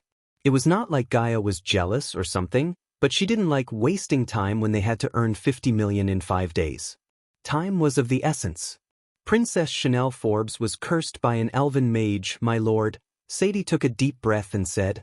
Her words stunned Michael for a moment. The name Forbes rang a bell inside his head. If he was right, the king of Kethen, Noah's homeland, was called Porter Forbes. Princess of Kethen? Gaia asked as Sadie nodded.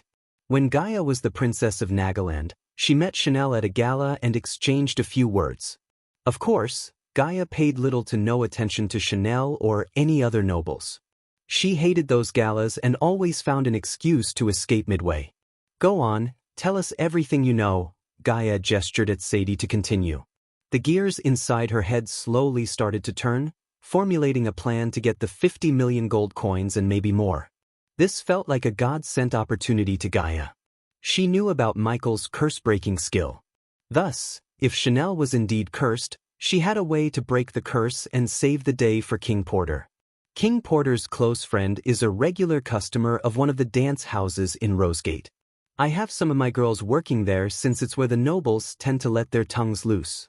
A few hours ago, this man had a little too much ale and spurted out that the elves had cursed the princess. Recently, Princess Chanel cancelled all her visits and completely went dark.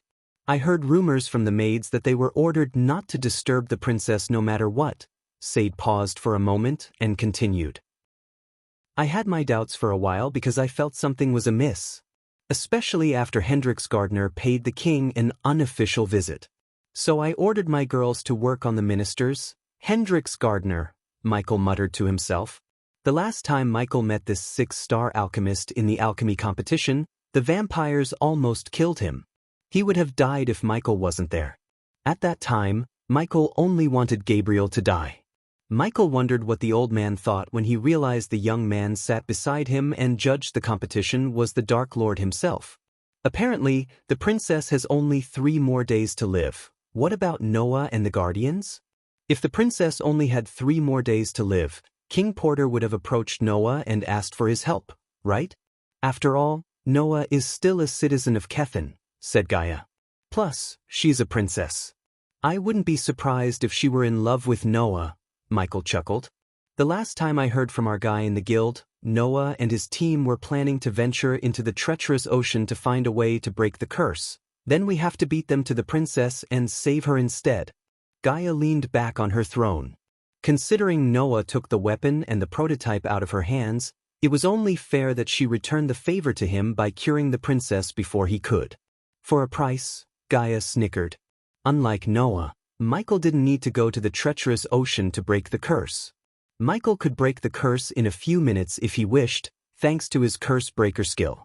On the other hand, Michael laughed inside, thinking Noah would come out of the treacherous ocean empty-handed because he had taken the curse-breaking artifact long ago.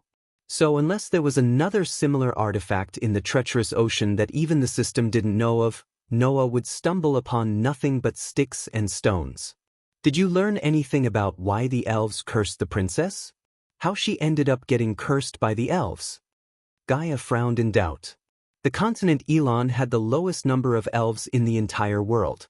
Many people in Elon would die without seeing an elf in their entire lives because the elves tended to live in Ar and avoided Elon because they thought Elon continent was a backwater place and beneath their standards. Besides, the elves wouldn't go around cursing people without a valid reason. If they chose to curse her instead of killing her, Gaia knew there must be a reason behind it. According to the man, it's the usual cliché, my lady. Long story short, Princess Chanel met an elf when she was visiting Kingdom Thera and fell in love. She wanted to marry him against King Porter's wishes. She tried to run away with the elf, except the king caught them both and ordered his men to beat the crap out of the elf. The next day, the elf's uncle personally paid King Porter a visit and gifted Chanel an evil curse as a reminder of the king's mistake of raising his hand against his kind. Michael chuckled as it reminded him of Claire's story. She laughed at Chanel inside for thinking she could be with the elf and live happily ever after. If anything, Chanel was lucky the elves didn't curse all her family. But when Michael thought about it, the elf chose Chanel over her family because he wanted her family to suffer more. Imagine seeing your only daughter dying slowly and painfully while you stand there and do nothing. The elf wanted King Porter to feel helpless and blame himself for the rest of his life. That does sound like what an elf would do, said Michael. It seems all the princesses are rebels. Michael turned his gaze toward Gaia and winked. Instead of giving Michael a snarky comment, Gaia just rolled her eyes. Then, Gaia turned her gaze back to Sadie. This is indeed good news. You've been doing a marvelous job so far, Sadie. Gaia couldn't help praising Sadie. Everyone, including Michael, knew how hard it was to impress the Princess of Nagaland, but Sadie managed to do just that. In a short amount of time, Sadie turned a guardian into their spy, inserted her girls in almost every part of the world, created a web of spy networks, assisted other subordinates with their tasks, and slowly solidated her place as the next sect leader of the Silver Moon. It was no simple task, especially when she had to work under Noah's growing influence. It's my pleasure to serve you, my lady. Sadie bowed her head and opened her mouth for a moment before closing it. She looked as though she wanted to say something but didn't know how to. Both Michael and Gaia noticed Sadie's change in behavior. Is there something else you want to share, Sadie? Michael asked her. Sadie looked at Michael and Sadie for a few moments before taking a deep breath. Yesterday, I had a meeting with a guardian. She attended the tea party arranged by Alvaro's aunt, one of the elders in Silver Moon. The questions she asked me and the way she looked at me just left me with a bad feeling, said Sadie with a worried tone. Alvaro is our inside man, right? Michael asked Sadie to see her nodding. Lord Saber warned us about her visit. So I was prepared. Still, Sadie's words trailed off. Should I put a hit on her through Arya? Gaia asked, but Michael shook his head before Sadie could give her answer to Gaia. For now, act like nothing happened, Michael said to Sadie, turning his head to look at Azazel. Tell Trista to send one of her minions to shadow the guardian who met Sadie. My lord, Sadie interrupted Michael as he turned his gaze back to Sadie. She is going to the treacherous ocean with Noah, Sadie muttered. Michael rubbed his stubble beard for a moment until he found a way to deal with this annoyance. It was obvious to Michael that this girl was trying to impress Noah, but Michael didn't know how much the girl knew about Sadie and why she took an interest in her. Since Sadie was far too valuable to risk, Michael had to find a way to keep Sadie out of the Guardian Guild's crosshair. As long as Noah was with her, Michael knew he wouldn't be able to take her out. Besides, if he did, Noah would automatically realize Sadie had something to do with the Dark Lord. Therefore, Michael's only viable option was to follow this girl until he knew more about everything.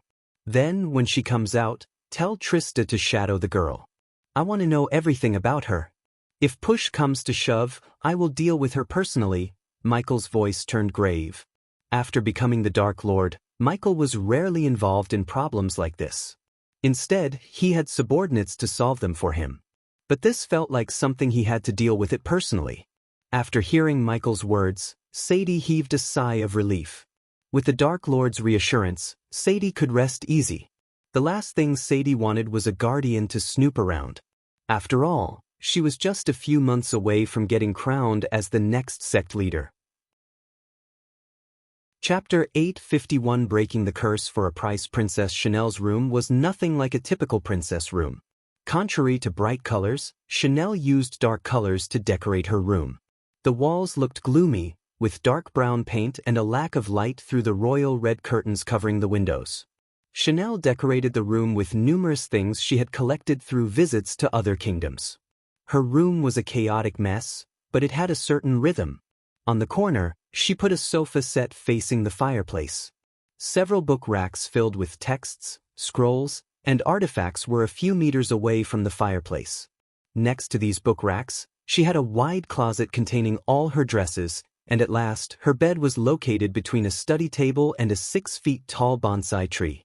The tree had grown out of shape and looked as though no one had pruned it for weeks. The lack of light made leaves look a little paler than their usual jade green. In the dark room, a couple of people gathered around the bed where Princess Chanel was groaning in pain. The princess was a charming beauty with striking blonde hair inherited from her mother and hazel eyes from her father. Her smooth, silky skin lost its glow due to the curse, and the princess herself looked thin and weak. Even her collarbones and cheekbones became visible to others because she hadn't eaten for weeks. The curse affected her very soul, and as a result, her body couldn't sustain itself using arch energy. Princess Chanel squirmed and kicked her legs in excruciating pain. She closed her eyes and clenched the royal red bedsheets under her as tight as she could. Princess Chanel's mother, Queen Clarice, gently brushed the hair flowing onto Chanel's face and sobbed. Tears rolled out of the queen's red eyes sitting atop dark circles. The queen held Chanel's hands and sat beside her while the others looked at the princess in pain helplessly. "Your Majesty," an old man wearing golden robes embroidered with silver threads raised his voice, cutting through the silence in the room. King Porter Forbes was not in his kingly robes but wore a plain shirt and brown trousers. He looked more like a commoner than a king with his messy dark hair and untrimmed beard with patches of white hair.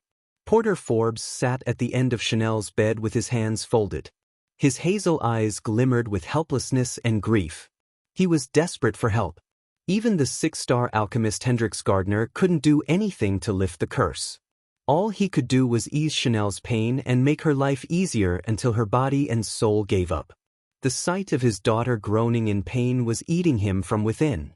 "It's time we break this news to the citizens," said the old man, one of the most loyal people who worked for Porter Forbes.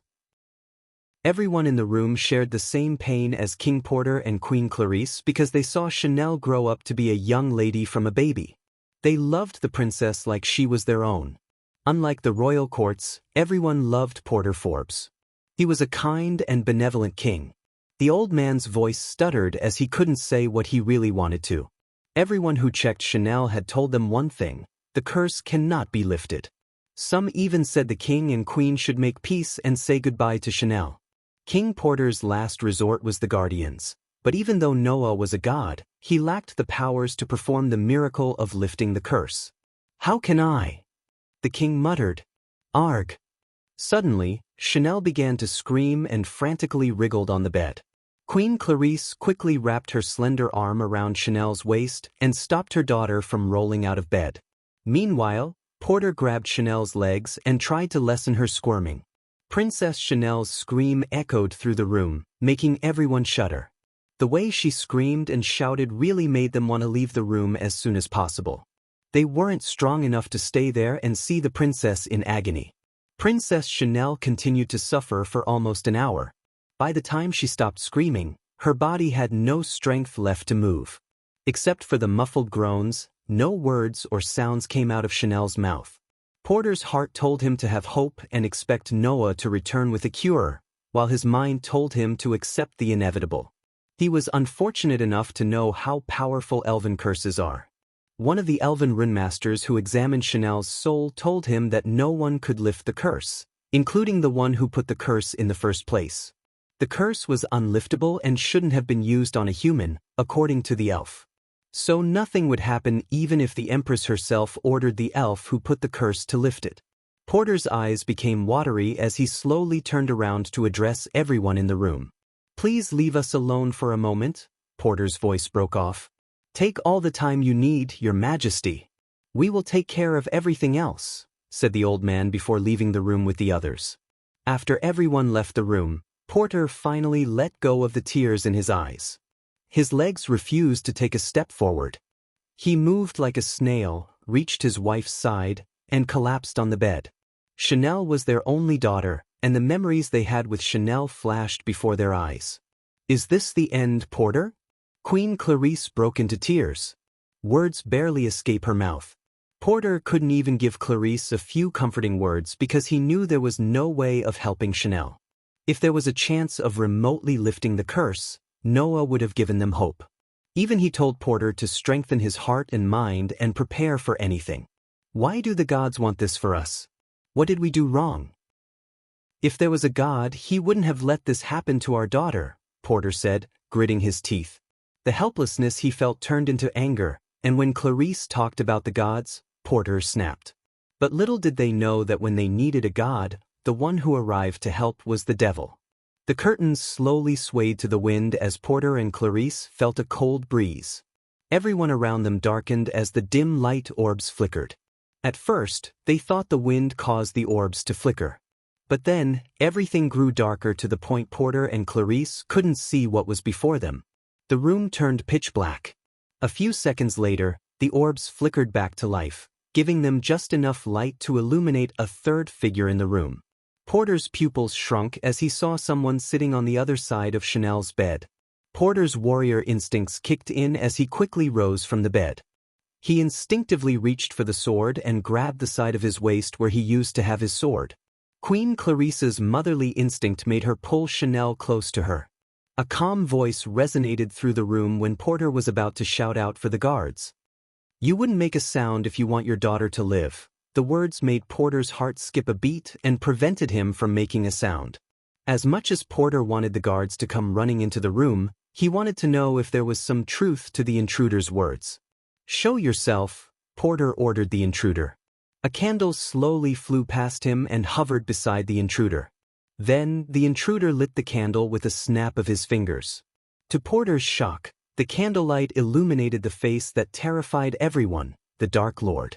Porter's heart almost stopped when he saw the Dark Lord's eyes that glowed like bloodstones. "Dark Lord?" Queen Clarice trembled from head to toe. Her fear of the Dark Lord paralyzed Clarice's body. As Porter was searching for words, the Dark Lord rested his head on his fist and sat on the throne with his leg atop the other. The king and queen had no idea how he managed to enter the castle without raising any alarms. If he wanted them dead, there was nothing to stop them. However, his glowing eyes didn't contain any killing intent within. "Where there is pain, let there be darkness," Porter and Clarice heard the Dark Lord's bone-chilling voice. Their minds were in too much shock to process his words. "I am the only god who listened to your pain and came here to help. Tell me, Porter, will you save your daughter or deny my help and let your daughter die in pain?" The Dark Lord's words sounded slow and deep. Each word struck them like an arrow. If this was any other situation, Porter would have called out the guards and fought the Dark Lord himself despite the obvious results. Still, Porter was a God-fearing man who would rather die fighting evil than serve one to live. However, he couldn't bring himself to refuse the Dark Lord's help when his daughter's life depended on his words. "You have 5 seconds to decide. Your daughter's life is in your hands now," said the Dark Lord.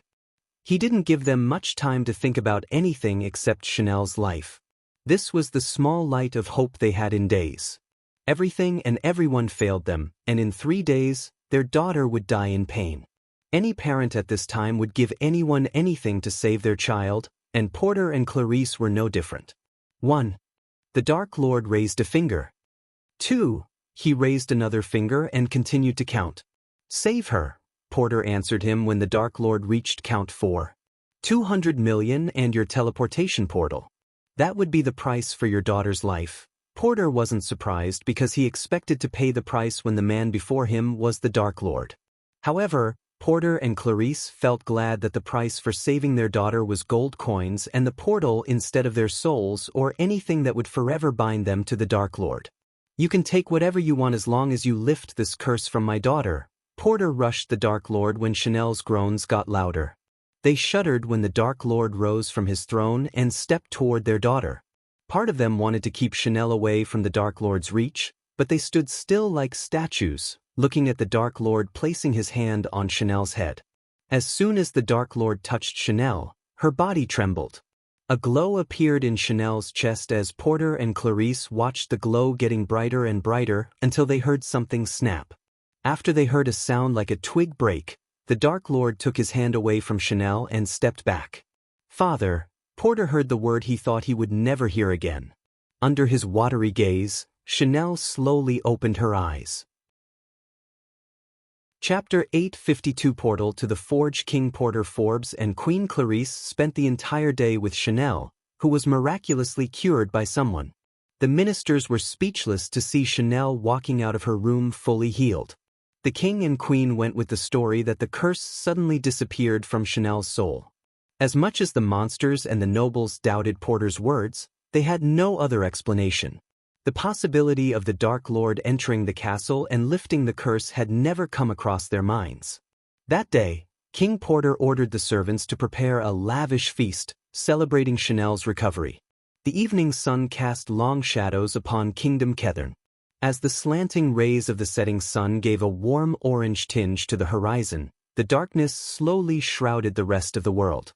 Soon, Rosegate was aglow with bright city lights, and the castle stood atop the Jill like a fully decorated Christmas tree. When everyone in the castle returned to their rooms to cultivate and sleep, King Porter and Queen Clarice sat on the edge of their beds, holding each other's hands. They looked exhausted and nervous. Their eyes frantically moved around the room as though they were searching for someone. "Where is he?" Queen Clarice muttered. "He said he would meet us here at midnight," King Porter said. Since Chanel was cured, his eyes looked lively and filled with life. Unlike when he was in Chanel's room, Porter looked like a proper king now, with his hair neatly combed and embroidered royal red robes. Despite the concerns in their hearts, they remained silent, waiting for the Dark Lord. Silence swept across the room, and a wolf's howl in the distance kept them company. Eventually, the light orbs in the room started to flicker just like the orbs in Chanel's room when the Dark Lord arrived. Suddenly, the light radiating from the orbs got snuffed out as darkness completely took over the room. Their hearts shuddered and prepared to meet the Dark Lord. In a blink of an eye, the orbs lit up again. Although King Porter and Queen Clarice expected the Dark Lord to arrive, they still felt a bolt of shock running down their spines when they saw him sitting on a throne made of skulls and bones before them. Their bodies jolted up from the bed as if the bed was on fire. "How is the princess?" Michael asked King Porter and Queen Clarice. They were surprised to hear the humanity in his voice, unlike before. "She is doing good," King Porter answered. "Under any other circumstances, I would have lifted the curse for no payment. But even I have some obligations." "As a ruler, I think you would understand," said Michael. They lived long enough to apprehend whether someone was speaking from their heart or just tallying through the teeth. Hence, his words actually surprised both the Queen and King because they sounded genuine. "Please take this," King Porter slowly removed the space ring from his finger and extended it toward the Dark Lord. The ring ascended into the air, floating toward him. Michael quickly took a look inside the space ring and saw stacks of gold coins. The system scanned the space ring and confirmed the amount inside, 200 million. "I ordered my men to leave the portal room as you said," said King Porter. After seeing Chanel laugh once again when he thought they had lost her, King Porter didn't regret making a deal with the Dark Lord at all. Deep down, they felt grateful to the Dark Lord because if it wasn't for him, Chanel would never have been cured. It was he who answered their prayers. So no matter what the world said about him, to them, he was a man who saved their daughter. Besides, he just asked for 200 million and a portal which was practically nothing to a king. The only problem was King Porter had to deal with the generals and the ministers about the sudden disappearance of the portal. He just hoped the Guardians or Noah wouldn't become suspicious of his dealing with the Dark Lord. Eladir and his minions were dismantling the portal and teleporting the parts as they were speaking. Instead of building a new portal that would cost 300 million, Eladir suggested Michael get an existing one. Then, he could modify the portal to connect the castle to the forge using the copper ring left behind by the past Dark Lord. Luckily for Michael, King Porter had recently built a teleportation portal with the help of Ice Fair Duke. "Just remember one thing, King Porter, every coin has two sides. Do not believe everything you hear," said the Dark Lord, rising from his throne. He strolled to the wind with his hands stuffed in his pants pockets. "What should we do if the elf wants to harm Chanel again?" asked Queen Clarice. Since the Dark Lord was kind enough to lift the curse, she hoped he would discreetly do something about the elves. But what she really wanted was for the elf who cursed Chanel to die because as long as the elf was alive, Chanel's life would always be in danger. As a mother and a queen, she had to protect Chanel, even if that meant striking another deal with the Dark Lord. "You should ask this to Noah. He will deal with the elves. As much as I'd like to rip apart the elf who cursed the princess, it's better for Noah to deal with them instead of me, because the less I involve in your lives, the better," said Michael. Dealing with the elves was not a big matter to Michael. In fact, he had multiple ways of dealing with them. Option number 1, he could put a hit on the elf with Arya. Option number 2, he could ask the Empress herself to keep the elves in check. But instead of choosing the first two options, Michael went with option number 3, let Noah deal with the elves, which would undoubtedly lead to Noah pissing off the elves. As a result, Noah would become an enemy of the elves, and the more enemies he had, the better for Michael. Down the road, Michael could even team up with the elves in the battle against Noah. "They say I am evil, but I never tortured a girl before her parents' eyes and intended them to see their daughters slowly die," Michael shrugged. "Anyways, if I were you, I'd keep Chanel out of R and seek the Guardian Guild's help. Elves are vengeful creatures. You should be more careful dealing with them in the future." With a flick of his wrist, Michael took out a card with the skull embossed in the center. He put the card on the table beside him and turned his gaze back to King Porter and Queen Clarice. "Keep this hidden if you want to contact me again. But if you don't feel like it, throw it away," said Michael. Michael was about to use the runic teleportation to leave the castle when King Porter stepped forward. "Dark Lord," Porter called out to Michael. "Thank you." When Michael turned around, King Porter lowered his head. "We are grateful for what you did for our daughter," Queen Clarice slowly said. "You are good people. You don't deserve such punishment." As he said, Michael willed the system to teleport him back to the Dark Castle, leaving Queen Clarice and King Porter behind. After he left, the throne vanished into thin air as King Porter and Queen Clarice exhaled heavily. Back in the castle, Eladir was running back and forth inside an empty hall that was still reeked of fresh wood and marble. Grand chandeliers lit the room brightly and illuminated the giant circular portal in the center of the room. The portal's outer structure was made of pure silver, and the dwarves built the steps with marble. At that moment, Eladir was busy carving runes on the silver ring while the copper ring Michael gave him was lying on the floor. "You are back." Eladir noticed Michael entering the room and stopped what he was doing. Seeing the proud elf bow toward him despite his busy work was surprising to Michael. When Michael approached the portal, he noticed the runes dimly glowing and pulsating energy. "So everything went well?" asked Michael. "The portal hall was empty as you told us. I assume King of Kethern won't become a problem for us in the future? Asked Eladir as Michael motioned him to continue his work. I don't think so. You know, the Queen asked me if I could help them with the elf situation. Michael talked to Eladir while the elf was carving runes on the portal. What did you tell her? They all hate and loathe you until they need your help, huh? Eladir snickered. I said let Noah deal with the elves. It's his job as the Supreme Guardian to keep his people safe. Besides, I have a feeling Noah would piss off the elves and make an enemy out of them like he always does, Michael chuckled. As long as Andreas is with him, we cannot predict Noah's behavior. The Andreas I know is a rebel and a man with an iron will. If he sets his mind to do something, he will do it no matter what. Suppose he wasn't there 3,000 years ago, we could have destroyed the great 8 clans in a few weeks. That bastard ruined everything, Eladir snarled. I wasn't there 3,000 years ago, was I?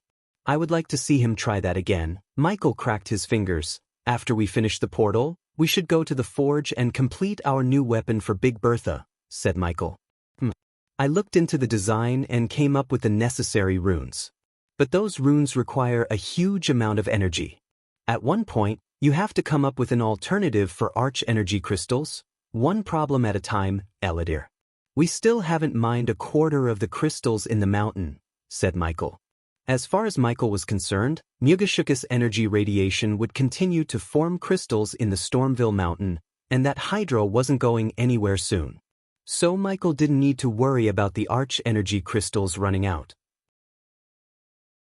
Chapter 853 Forging the Torpedoes. Eladir and Michael spent an entire day working together to finish the portal. They lost track of time and ignored everything that happened outside the hall. Gaia often entered the hall to bring Michael and Eladir something to eat and drink. Other than that, Michael received no visitors. Rather, Gaia took care of everything. Now, if you put a crystal in there, Eladir pointed at a tubular-shaped golden pipe next to the portal. The metal tube ran into the ground and connected at the portal's bottom under the steps. It was Michael's task to build an intricate mechanism that turned arch energy crystals into pure energy that could be used to activate the portal. No one needed the mechanism outside the southern continent since the atmosphere itself contained pure arch energy, and the runes could harness this energy. Considering the southern continent's atmosphere had no arch energy, Michael had to build such a device. In other words, without Michael, no one could build a portal inside the void line, no matter how many rune masters tried. Michael retrieved a big chunk of crystal, dropped it into the pipe, and waited for the portal to absorb the energy. The metal pipe vibrated, letting out a purr. White smoke slowly escaped the metal pipe as Michael sensed an intense heat radiating from the pipe. It's working, Eladir said when he noticed the runes began to glow on the metal ring around the open space where the vortex was supposed to appear.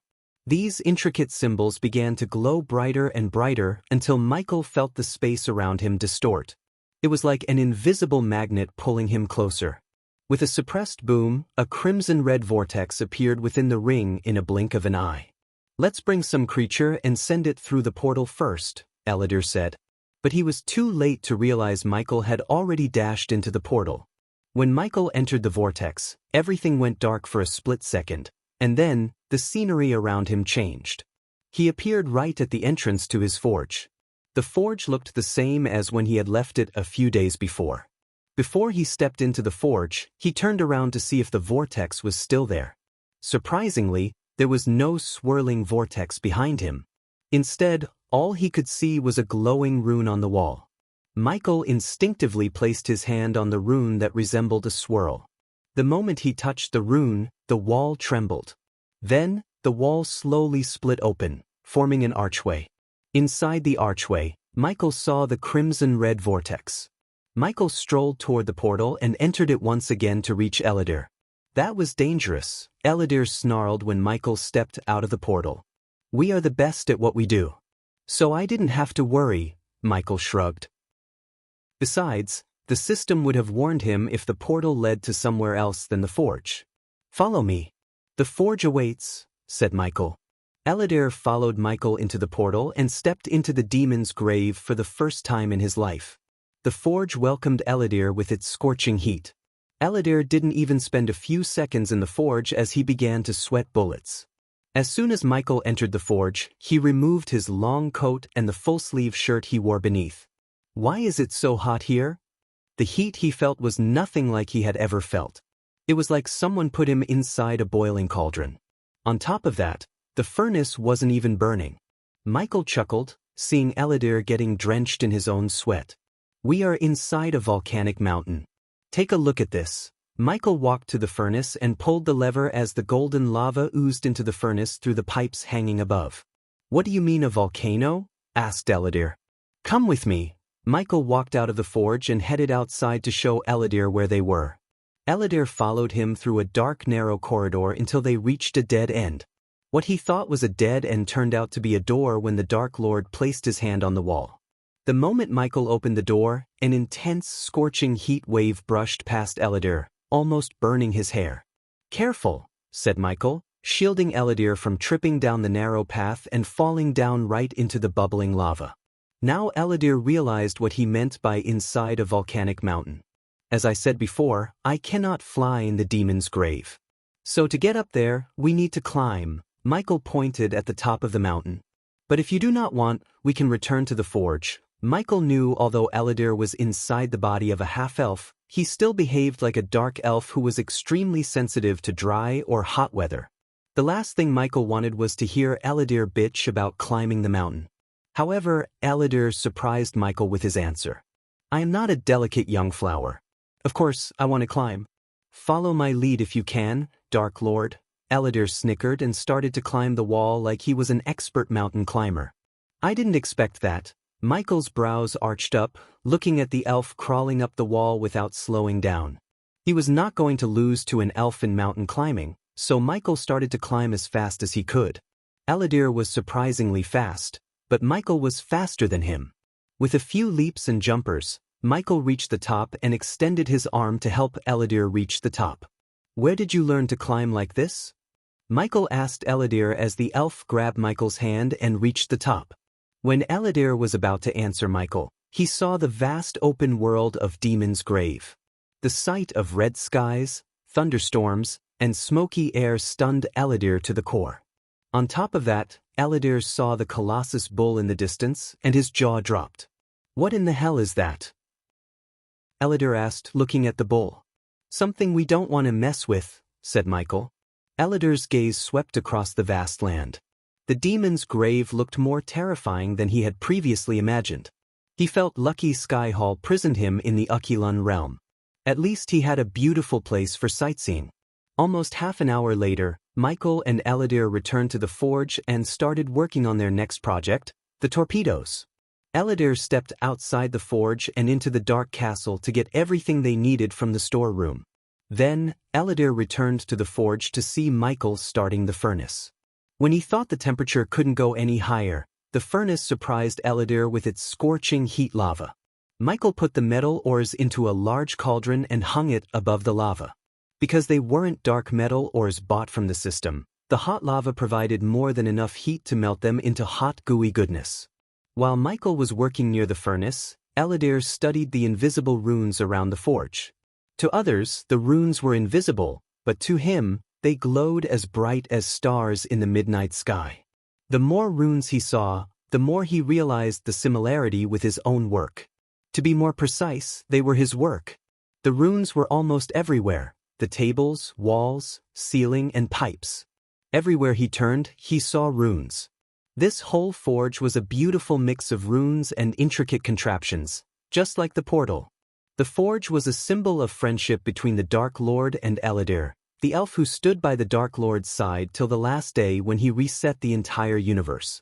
As Eladir was studying the runes, Michael grabbed a 5-meter-long and 3-meter-wide metal pillar, created a mold in the shape of a cigar using the dark beams, and poured the melted metal into the mold. Michael let the metal cool down and take the desired shape. While the metal was cooling down, Michael returned to the work table and started to build the targeting system in which he needed Eladir's help. Enough gawking around. We have work to do, said Michael. Finally, Eladir snapped back to reality and turned around. This whole place has my runes, not yours, Pris. They belonged to the past you, said Michael. I wonder what else they left behind. Judging by the complexity of each rune, I must have learned quite too much. No shit. We designed an array to reset the entire universe. So yeah, you did learn too much. Michael rolled his eyes. You can admire your work later. Now come here and help me with this, Michael ordered Eladir. Then, the two of them continued to build the torpedoes while discussing their past versions. Building torpedoes were two men's job. First, Michael as a blacksmith had to build the outer shell and fill it with explosive materials. The second task fell on Eladir's shoulder as he had to engrave runes inside and outside to enhance the explosion's power upon contact as well as to harness the power of arch-energy crystals. It's done. After almost an hour later, Eladir heaved a sigh of relief and motioned Michael to see the torpedo on the table. On the outside, the torpedo looked like nothing more than a 1-meter-long cigar with fins at the end. The outer shell was built with metal and engraved with intricate runes which were barely visible to the naked eye. On contrary to how it looked, the torpedo was heavy as a boulder. Eladir had to use all his strength to roll it around. Upon reaching the table, Michael ran his hand through the torpedo, feeling the surface of his new Deathbringer. If his calculations were right, a single torpedo could obliterate a frigate to pieces and had a range of 20 kilometers. Now that we finished the hard part, let's move on to the easy part, said Michael. Obviously, he couldn't put these torpedoes into a cannon and fire it at his enemies. Instead, Michael had to build a special gun to use these torpedoes and an aiming mechanism. Thanks to Michael's inventor trait, building them was as easy as crafting a new bow to Michael. Chapter 854 Ghost Ships. The fierce sun beat upon the seemingly never-ending southern continent sea, reflecting the light into a blinding patch of shine. The sea was calm, pulsing, and breathing rhythmically. In the calm sea, a brig sailed with the wind, patrolling the seas. The ship squealed while the sails tightened and leaped forward, away from a tiny island with a couple of coconut trees.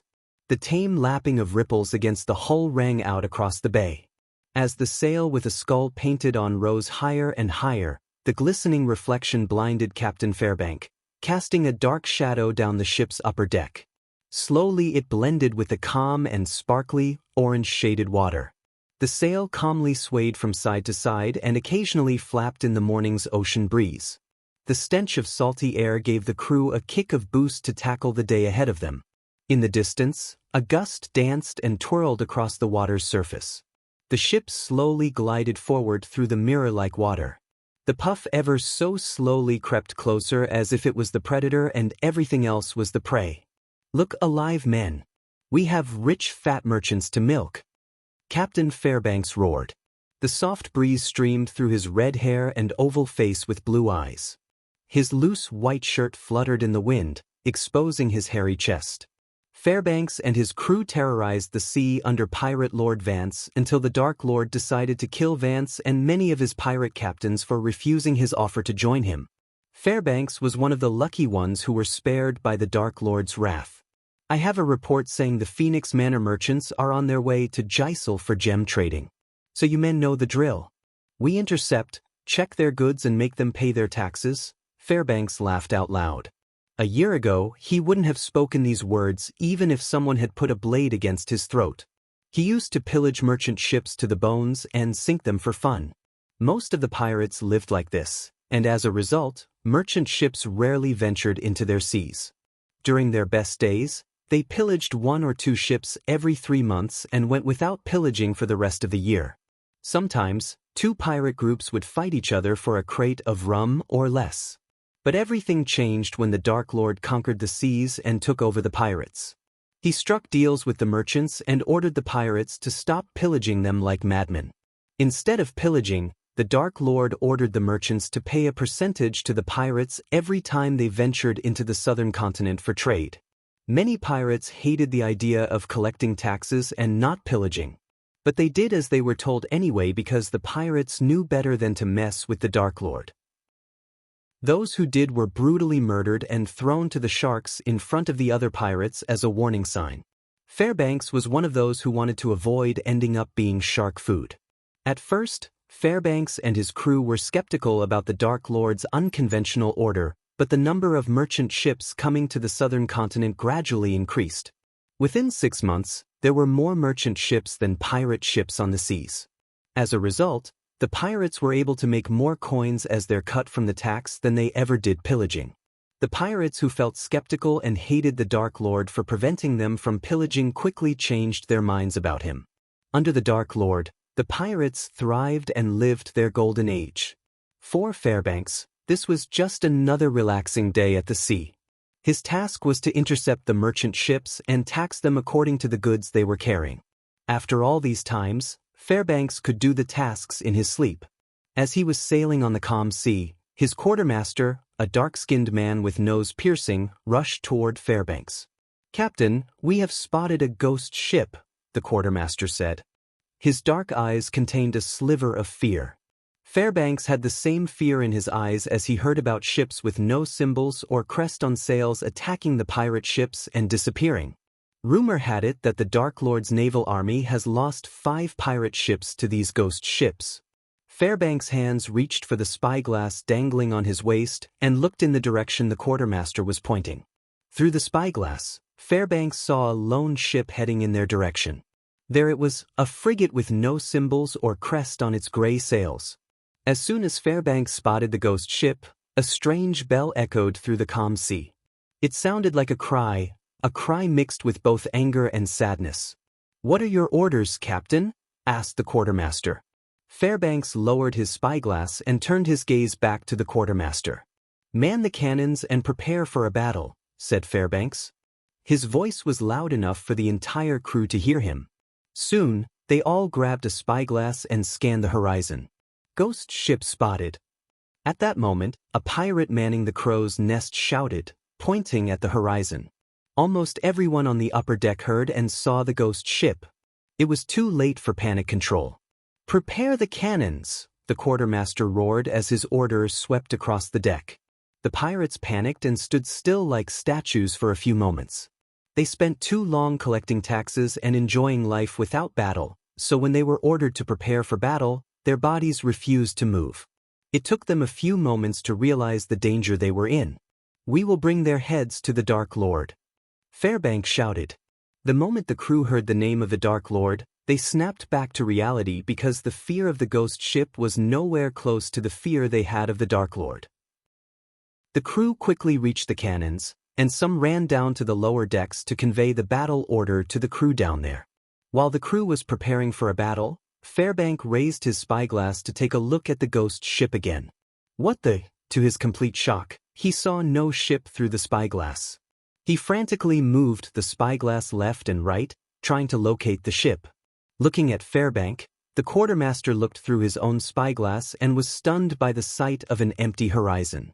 The ghost ship was nowhere to be found. "Do you see the ghost ship?" the quartermaster shouted at the pirate standing atop the crow's nest. But before he could answer the quartermaster, the pirate fell down from the top and splattered all over the deck, painting the floor red. The crew was stunned by what had just happened. In their shocked state, they failed to notice the iron arrow on the floor, covered in the pirate's blood and flesh. Suddenly, out of nowhere, the ghost ship appeared closer to Fairbanks' ship. The crew and the captain were caught off guard. They had no idea where it came from. "Take cover!" Fairbanks shouted as every fiber in his body screamed at him to lower his head and duck. He was a veteran and had enough battle experience to guide his crew out of thick situations. However, his battle experience was overwhelmed by the sheer power of the ghost ship. All the 50 cannons on one side of the hull exploded at the same time and bombarded Fairbanks' brig. 9 out of 10 times, a brig had no chance of winning against a frigate. Unfortunately for Fairbanks, his ship was too close to the frigate and unprepared for return fire. Fairbanks ducked down and held the helm as tight as he could. When he slightly raised his head, he saw his quartermaster stumbling around the deck with a large hole in his chest. One of the cannonballs went straight through his chest. Blood oozed out of his mouth, and before the quartermaster could hit the ground, another cannonball took his head clean off. A loud whistling sound kept ringing in his ears, preventing him from thinking straight. Most of the crew were either thrown off the deck or dead by the cannon fire. When the ghost ship was reloading its cannons, Fairbanks stood up and rotated the helm as fast as he could. The ship had taken too much damage. The main sail poles were barely standing, and 1 or 2 cannonballs fire away from breaking down. As a captain, it was his task to save the ship and the rest of the crew. He frantically rotated the helm to sail away from the frigate. While trying to escape, Fairbanks looked at the ghost ship and saw the hostile crew. They were all dressed in some kind of silver robes with pointy hats. None of their faces were exposed as they covered themselves from head to toe. "Full sail!" Fairbanks shouted. He knew it was too late for them to return fire. The only hope they had was escaping the frigate before it reloads its cannons. Boom! Out of nowhere, a giant arrow hit the front deck and split open the brig in half. Fairbanks failed even to see where the arrows were coming from. More arrows rained down upon the deck, impaling everyone and everything.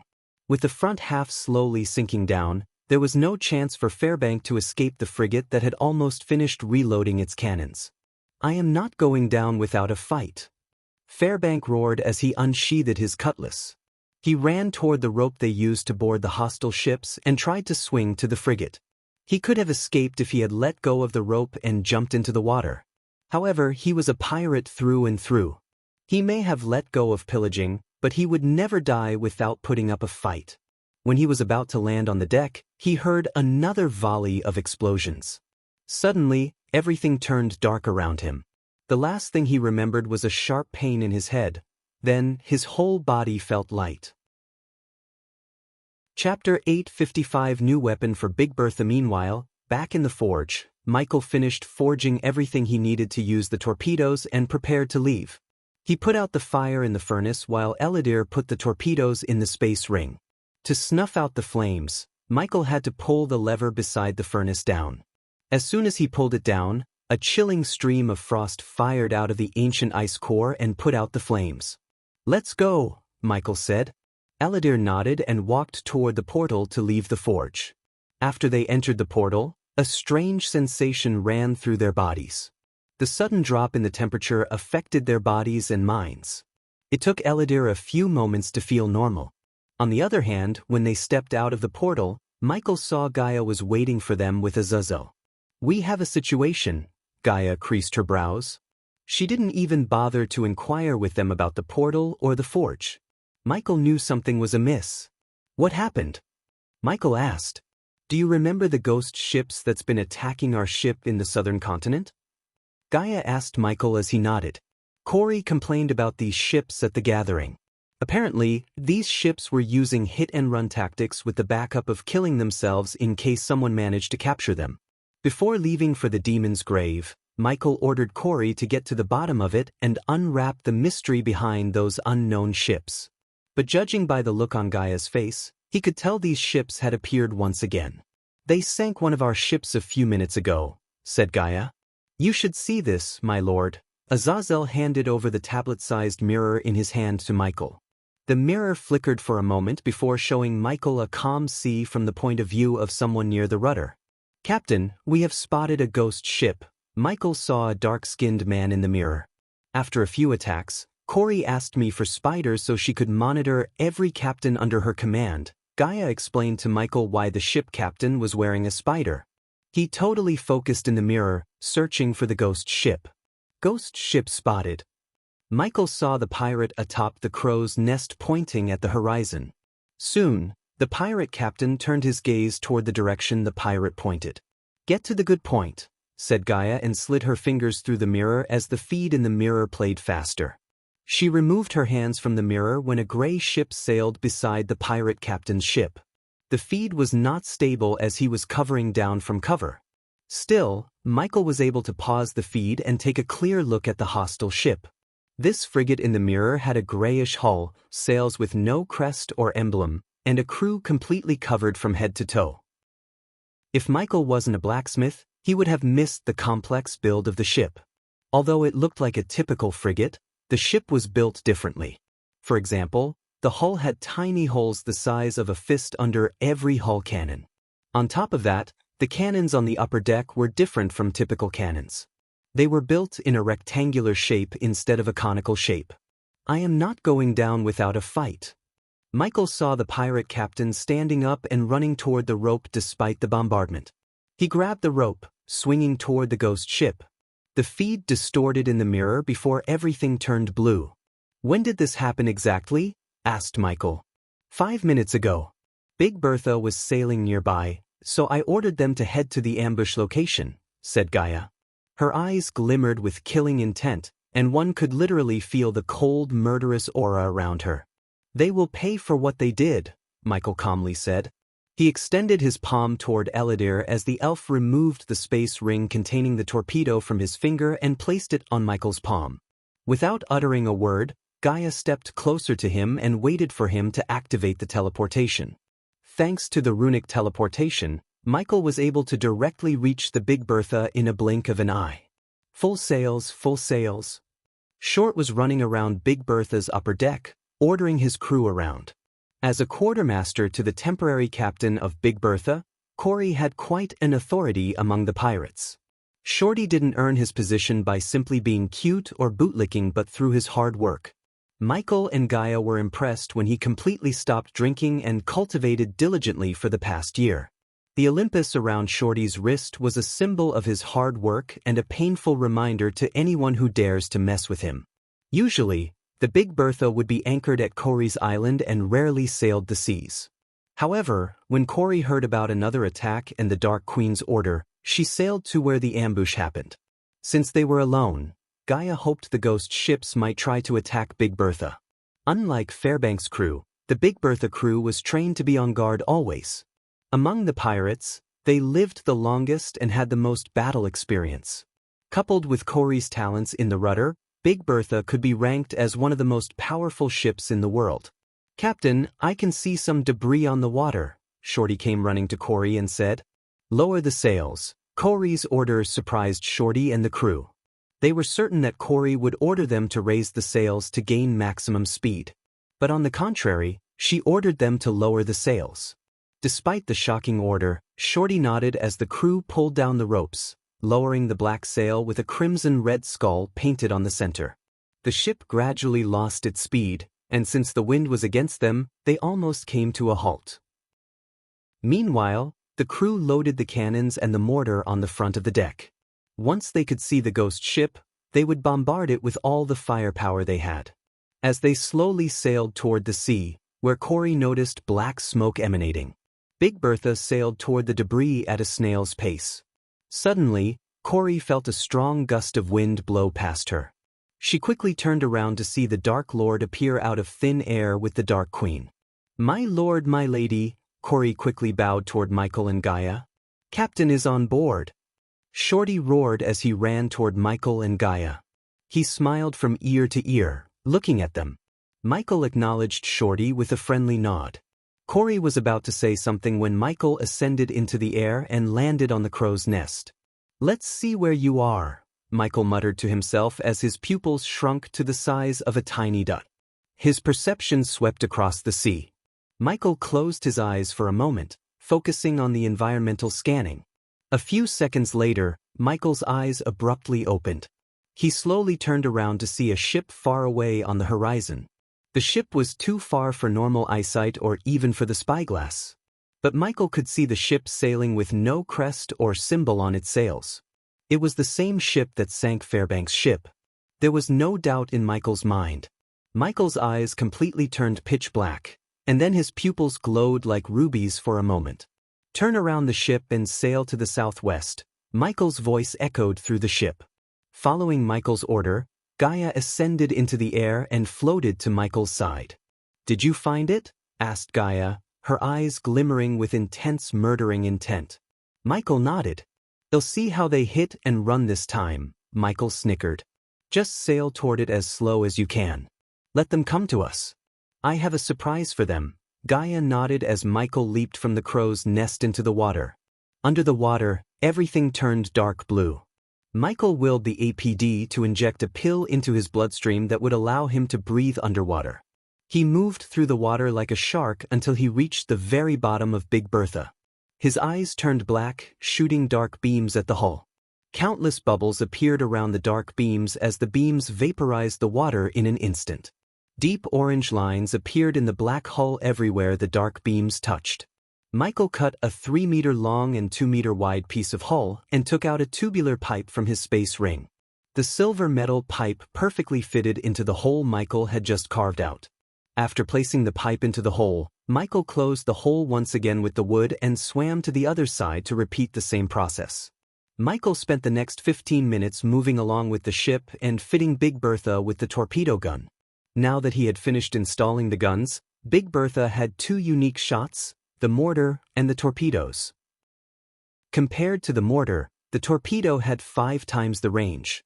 Plus, when aiming at the target using the mortar, it created a red spotlight which was called the Red Death by the Ithlan people. Contrary to the mortar, the torpedo had no indicators visible to the enemies. Any ship that was unfortunate enough to meet the torpedo would get obliterated without even knowing what hit them. This made the torpedoes the perfect weapon to use against the ghost ships. Back on the upper deck, Shorty and some of the crew kept staring into the ocean, wondering how in the hell the Dark Lord was staying in the water for so long. "Hey look!" The pirate next to Shorty pointed at the horizon, where Shorty noticed a lone ship. "Wait for the Dark Lord's orders," Corey shouted when she saw the crew agitating to man the cannons and bombard the ghost ship to pieces. Even Corey had a difficult time rotating the rudder instead of firing the mortar. However, the Dark Queen ordered them to stay calm and let the ghost ship attack them from a safe distance. If what Gaia learned about these ghost ships were true, they wouldn't dare to enter into close combat with Big Bertha. They knew about the Red Death. Therefore, they would try to hit and run while keeping themselves out of the mortar's range. As they were sailing toward the ghost ship, Michael shot out of the water and landed right beside Corey. "Put these on." Michael handed over black goggles to Gaia and asked her to wear them. Okay, Gaia had no idea what it was, but she wore them as everything around her dimmed due to the black glass. Then, Michael gave her a conical wooden piece with a button on top. Gaia grabbed the wood and placed her thumb on the button. Time for some payback. Michael cracked his neck, looking at the ghost ship in the distance. Chapter 856 Torpedo in Action. Gaia gawked around the calm sea with the goggles on her eyes. At first, everything darkened, but soon, a red appeared before her sight. "What is this red dot?" Gaia raised her hand, trying to touch the virtual. "That's how you aim the torpedoes. They will hit wherever you put the red dot and push the button. This button is just a temporary measure. I will build a trigger in the rudder later," said Michael. Of course, Michael himself could have worn the goggles and fired the torpedoes. The reason he chose not to was he had other plans. To be precise, a backup plan in case the ghost ship crew tried to kill themselves before they could apprehend them. As far as Michael was concerned, this facade had gone long enough. It was time he weeded out his enemies one by one. "I have to adjust myself to this." Gaia stepped away from the rudder and joined Michael on the ship's front. Michael's long coat and hair fluttered in the wind as he stood there with his hands tufted into his pockets. Everyone on the ship had their gazes fixated on the ghost ship. Since the Dark Lord himself was with them, the crew's morale was sky-high. Excitement coursed through their veins as they waited for the ghost ship to get closer. The closer they got to the ghost ship, the more excited everyone felt, especially Shorty, who couldn't wait to put the Olympus and the spell he had learned recently to use. The cannon crew was on the verge of lighting the fuse and bombarding the ghost ship. However, the ghost ship was still out of their range. Suddenly, they all heard a strange cry in the air. Michael recognized the sound. This was the same cry he heard when Fairbank and his ship were attacked. "They have noticed us," said Michael. "Don't attack them until I say so," Michael said before diving back into the sea. After Michael disappeared into the ocean, Gaia returned to Corey at the helm. To Gaia's surprise, the ghost ship halted sailing toward them just outside the mortar's firing range. It was like the ghost ship crew knew exactly how far the mortar could hit them. "So they had done their homework," Gaia muttered under her breath. "What are they doing?" Cor asked as she saw the ghost ship slowly turning around. "They want to stay outside the mortar's firing range," Gaia said. "Should we catch up to them?" asked Corey, but Gaia shook her head. "If we rush them, they might escape." "I have a feeling their ship is faster than ours," Gaia said, walking to the rails. She leaned on the rails and watched the ghost ship without batting an eye. The red dot in her sight was right on the ship, If she wanted, she could fire the torpedoes.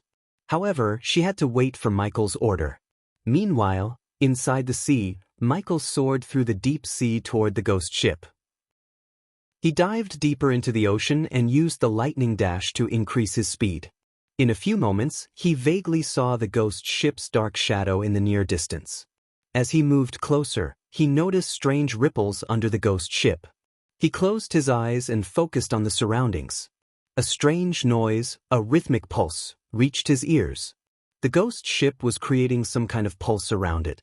Because Michael was a resident of Earth, he was familiar with the sonar technology ships used to detect things underwater. To be honest, Michael was surprised and couldn't even believe the ship was using something similar to sonar. But the energy pulses he felt were definitely some kind of detection system. Everything made sense to Michael when he thought about it. If the ghost ship didn't have a way to detect hostiles under the water, one could swim underwater and catch them off guard, just like he was planning to do. There were some runes and arrays to achieve the same in cultivation continents. Considering the southern continent was inside the void line, runes and arrays wouldn't work here. Hence, someone had to build a new device to achieve the same effects. Michael was surprised that someone who wasn't him had actually managed to do so. System, scan the ship, Michael ordered the system. He needed to be sure. The system requires 10,000 badass points to scan the ship. Go for it, Michael confirmed.